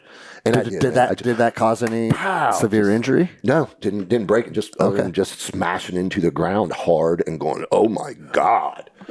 And I sat up, and this dude runs past me. It's a small alleyway, right? Just barely big enough to get one of those little mini minivans, right? Like in the States, we have minivans. Overseas, folks, they have mini minivans. Like, you know? And so a little tiny alleyway, and this dude runs by, freaking, because they think I'm further down. And I was like, huh. And his buddy runs by, but I can hear him hitting the brakes. Like he saw me out of the corner of his eye, starts to hit the brakes. So I get up, man, I go towards that corner, right? Thinking I'm going to freaking blast this dude. And as I get to the corner, this dude runs right into my muzzle. To the point where it's like, you know, of course, I pulled the trigger. Let him have it. And his bud, obviously down the road, turns around, let him have it. I turn and there's dudes, like multiple guys coming down the alleyway. And I'm like, oh shit, fuck, you know. Let them have a couple and freaking ran back down and went in the next building. And at this point, man, you know, I'm getting pretty light on ammo. We didn't carry much. I would carry 4 M4 mags and 2 on the gun with a coupler. 6 mags, man. It's not a lot of bullets. And then like 2 22-round Glock mags and 1 22-round Glock mag in it. So still not a lot of bullets total. What are we looking at now? About 300 bullets on me, plus the saw ammo that I shot up and stuff. But I knew I was already, you know, hey man, better start paying attention. So I was even at the point where, you know, like inside, I'd pull my pistol out, right, to save my M4 ammo for outside. Yeah. And yeah, so I stashed, after I shot the last few rounds of that saw, I stashed the saw like underneath this little gutter thing. I actually went back and recovered it. So anyway, one place to the next, and like, you know, encountered people in their homes. And it was so funny because like their reactions were like a lack of reaction. Like they heard the gunfire, obviously it's in their neighborhood, and in barrels this freaking me, and they would just look at me, you know, and like wave and stuff. Well, brother, culture's been subjected to war for so long that maybe it's just kind of like, and it's like not expected, but also not surprising. Yeah, luckily none of them, you know, tried to stop me or anything like that. I didn't have any water on me. That was a big lesson learned. Like right now, if you look at my body armor that I consider my armor that I use and stuff, I have like this small quart Camelback. Right? It's just a little small emergency. After that, I would never drink out of it. It was only for emergencies. Yeah. Of course, I never needed it after this day. And I needed it this day. I drank water out of like kitchen sinks. Oh shit. Yeah, I paid for that. Definitely, you know, next day. But at the time, you had to make it. I needed to hydrate, right? I was in a bind, man. It's, you know, freaking June in Mosul. It's hot. Running really around, hot. dragging dudes and Really shit. hot. Like, fuck. Yeah, so, man, one spot to the next, we had those PDMs, Pursuit Deterrent Munitions. They were those little, basically, when you pull the pin, 6 or 8 little wires pop out. And no matter which way a PDM lands on the ground, it has its propellant, it's got explosives inside like a little spear, and it's got a liquid propellant. So when it goes off, it pops it up in the air like a bouncing Betty. And it's not catastrophic. It's got less Comp B in it than a frag grenade, and they're not that devastating either, right? And so I popped a couple of them, and I remember like I heard one of them go off. And I was like, yeah, you know, because I mean, there was, in my mind, it wasn't like I was like, oh, I'm not making it out of this, but it was like, man, I'm behind the curve. Yeah. Right? I felt like I was like just spinning my tires. I just couldn't get away from them. And I was running, like, this was my plan, right? Like, I'm running towards the river. If I can get to the river, I can swim downstream, I'll get out, and then it's only a couple hundred meters to the southern gate at the air base, right? Should be good. And that's the best plan I got. Why? Because you can't swim. How'd you can't swim? And you're running out of bullets. Right. Fuck, man. And, yeah, man, got through all of that stuff and, probably about 90 total minutes. So there was a lot of time in there that I was actually not shooting and fighting, that I was sneaking, and there was times where like dudes ran past me. So like, I mean, there was people all around me and stuff, I'm like, ooh, bad guys all over me. And, so there's about 150 meters, maybe 100 meters of just like grass marsh before the river. And I was like, here we go. Like, I'm going for it, And as I go to leave this last building, and it was kind of like a crappy little fence I had to get to and jump. And I hit that fence, and it was just rinky dinky, like some wire, a lot like you see the old fences at the beach. It's like little sticks, but it's woven with wire, something like that. And I was kind of tangled on it, trying to get it out. And I looked up, and here comes a Kiowa, right? Like the conventional Army's little bird. Yep. And I'm like, oh shit. So I start waving, because it looks to me like he's gonna barreling gun down on you. Yeah, it's fucking. And they had already been shooting, freaking. And I was like, oh God, dude, he flies up to me and just freaking. And I'm like, he like slows it down. And he just looks at me, of course he's got, his helmet and I can't see his eyes or anything like that. He just gives me a thumbs up and yeah, I'm kind of okay, but if you come a little closer, I'll grab a hold of them skids and we'll be out of here. And dude flies off, and I'm like, no, like I need a ride, bro. Yeah. And so I get across the fence and I start hauling ass, and he comes back around, and dude, they've got 50 cals, my deuces, right? Just like we put on the Humvees, and they're like boom, boom, boom, boom. Well, there's gas blocks are turned up on them things. I did not know this, as even though we'd had them shoot for us before, I'd never put two and two together. It's like, I mean, way faster than the truck mounted guns. Yeah. He starts dumping that 50 cal, man, and I'm like, woohoo, and he's so close to me, man. I can see like the rivets in the helicopter. He's right there.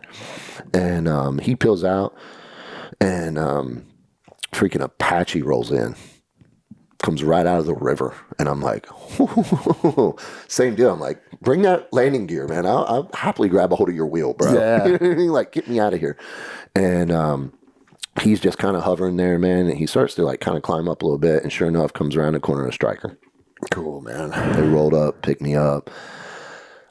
I had never been so absolutely exhausted in my life. I mean, obviously dehydrated, but just exhausted. I mean, I was so within, they like second day soreness. You go to the gym, you work out. 2 days later, you're really sore. Yeah. Within 2 hours, man, I was so sore I could barely move. Wow. I mean, I was so exhausted. And man, I was in great shape. Like probably some of the best shape I've ever been in my life was this time frame. And like, well, thank God, Thank God you had to put all that the crazy amounts of work in. Had not, and that's why, like, when I preach physical fitness to people, it's because of that experience and a couple others, right? Everything we do requires physical fitness. But that day, I feel like I had not, if I had been 5% less fit, you'd be I fucking wouldn't have dead. made it. Yeah. Because, I mean, just loading mags and stuff, everybody's like, super fast reloads and all that kind of stuff. Dude, my hands didn't work. I was so exhausted, right? Like everything required like conscious effort, because no different. You go run sprints and try and shoot, you lose some dexterity and stuff. Yeah. No, dude, I like had none. It was like, well, like fatigue from the actual work you're doing, but then Right. getting injured. Yeah. Also adds to fatigue. Yeah. Like your body got put through the fucking ringer, dude. Yeah. Yeah. 90 minutes. Yeah. You know? Non-stop. And Damn. like it put things in perspective. It definitely brought to light that we needed to talk about single person CQB. So in within our organization, like it became a thing that we trained. It became something that, hey man, we have to figure this out, because while it takes two people to do CQB, you don't always have two people. Yeah. And it's not CQB like direct action. It's CQB like survive. How many dudes do you think you shot that day? So the reports were 26 dead. Oh, fuck, dude. So that means you shot 50. Well, maybe. And maybe, the police and the Iraqis or whatever, maybe there was 16. Maybe there was 6. Yeah. Right? Yep. But know I engaged way more than 6 people. And dude, I was shooting single shots and stuff. It wasn't like I was full auto and stuff. It was like sights trigger because I knew I didn't have the ammo to be where I was at. Yeah. So, you know. Do you have a copy of that report framed on your wall somewhere? You know. Because, dude, I know a lot of dudes in the community, as do you. I don't think anyone has 26 kills in a gunfight. Well, you know, I mean, there's plenty of times where, you know, as units, we put down way more than that. And, you know, there are plenty of instances where singletons got into fights and had their own little Mogadishus or you know, for me, Mosul. You know, so like I said, you know, obviously I didn't walk around and count the bodies, right? No, I know. That's when anyone ever talks about confirmed kill numbers, you're like, hold on a second. Right. Because like I tell everybody in combat, when someone gets shot, one of two things happens. Other people on your team are usually shooting at them. Mm-hmm. So then it's like, okay, who gets that one, right? And then the other thing is how many dudes have you shot that just ducked back behind a wall? Right. And that's the end of the story. That's right. Who the fuck knows what happened? You know, like, as a sniper, it's a little easier for me to say, yeah, I definitely killed that dude. Yeah. But there was a couple of dudes that, you know, I was face to face with them, right? Like the dude who ran into my muzzle. Yeah, that's gnarly, right? bro. I know I got him, his buddy, and the one other dude, you know, because that was one little array, one little mini gunfight amongst many throughout that 90 minutes. And all said and done, man, you know, I had 14 5.56 rounds left and 9 9mm rounds. You were you were Winchester. Fuck, man. I had thrown my frag grenades, his frag grenades, and my PDMs. You know, hell, I threw a frag grenade in the room I was in one building. I mean, I literally just did this and was like, you know. And that was that day. I already knew frags weren't that effective, but that day showed me they were not as effective as I wanted them to be. they're fucking the minimum or the what's the verbiage? The 203 supposedly their kill radius is 14 meters or something. Yeah. Bro, yeah. I dropped a 203 at a dude's feet one time and then he ran away. And I was like, that too. What the fuck, dude? First 203 round I ever saw in this conflict shot. Two Afghanis were standing talking and he put it right there and they turned around and ran away. Now I will say the coolest one I ever seen, I saw a dude, freaking guy came around the corner, guy's in a Hilux, boom, and that 203 round hit the driver's face and freaking just like right through the windshield, dude. And the truck was like, you know, like on the clutch. Yeah. Till it came to a stop, like the other dude's bailed out. That was the coolest 203 shot I ever shot. So it was effective on him, but he pretty much hit him in the face. Yeah. But yeah, man, those little bombs, man, they don't do what we want them to do. They're not like Hollywood, man. No. Just a puff of black smoke and then everybody runs away. Yeah. No, brother. Freaking. Well, good stuff. Fuck, man, it's 2:30. We could probably do a 5-hour episode, man. Like, I just dig hanging out with you. You know, man. Well, and it's cool that, like, you know, we come from a community where we had some mutual friends and we know each other through Instagram and Facebook and shit. But as soon as you came up to my academy and we met and we bro hugged, I was like, this is my homie, man. Yeah, right, you know what I mean? Like when you know, you know. No, I do, right? Like birds of a feather. Yeah. Know? Yeah, for real, man. You know. Yeah, no, I appreciate you coming, man. I wish you guys could stay the whole week. We go play and shoot some deer and some bear and some hogs or whatever. Bro, you know, we'll make it happen. We'll circle back and maybe next year or something to make this happen. We're going to be putting some cool hunts together with the Reason Outdoors, and frankly, I'm going to be asking guys like yourself and Glover and Stump, like, hey, I've got these young troopers. We're going to go on this elk hunt. We're going to go on this Barbary sheep hunt. Whatever, man. It's going to be a cool hunt. Will you come? We'll cover the hunt and everything for you, so these guys can be around guys they have know. A good tribe of people for the week. Yeah, exactly. Like, you know, dude, I'd be honored, man. That is our intent. Is not just, you know, like I want to put guys in the same room as a role model. Yeah, you know? Even to the extent of one of the guys on our board, he knows lots of famous people, like country stars and stuff like that. And, you know, kind of like Make-A-Wish meets a hunting charity. For sure, yeah. Where it's like, hey, wounded veteran, if you could bring anybody on this hunt you wanted, name them. And let's say they name Joe Rogan. Yeah. And I'm like, okay, well, now I got to call Evan all and- my yeah. friends that know Joe Rogan and try to get Joe Rogan to show up and meet this guy on a hunt. I don't know. That's, maybe it's a little bit of a pipe dream, but like at least, with you guys, Mike, Andy, Evan, For sure. and all the crew, hey man, I got this wounded Marine, on this cool elk hunt. You guys want to stop by and say what's up, have a cup of coffee with this kid. Fuck know? yeah. Yeah, it's gonna be cool, man. No, and we'll I get like some it, cool man. hunting in, you know? So hell yeah. Well, cool, man. I hate we're wrapping this up. Yeah. Fuck, 2 hours and 33 minutes went by like that, though. So thank you, brother. We'll do it again sometime. Hell yeah. Hell yeah. And you got to come back out and run some courses on the range, we too. were talking with Tobe, maybe April, May Okay. time frame. Yeah, Fuck we'll get yeah. it set up. Hell Let's yeah. do it. Right on, brother.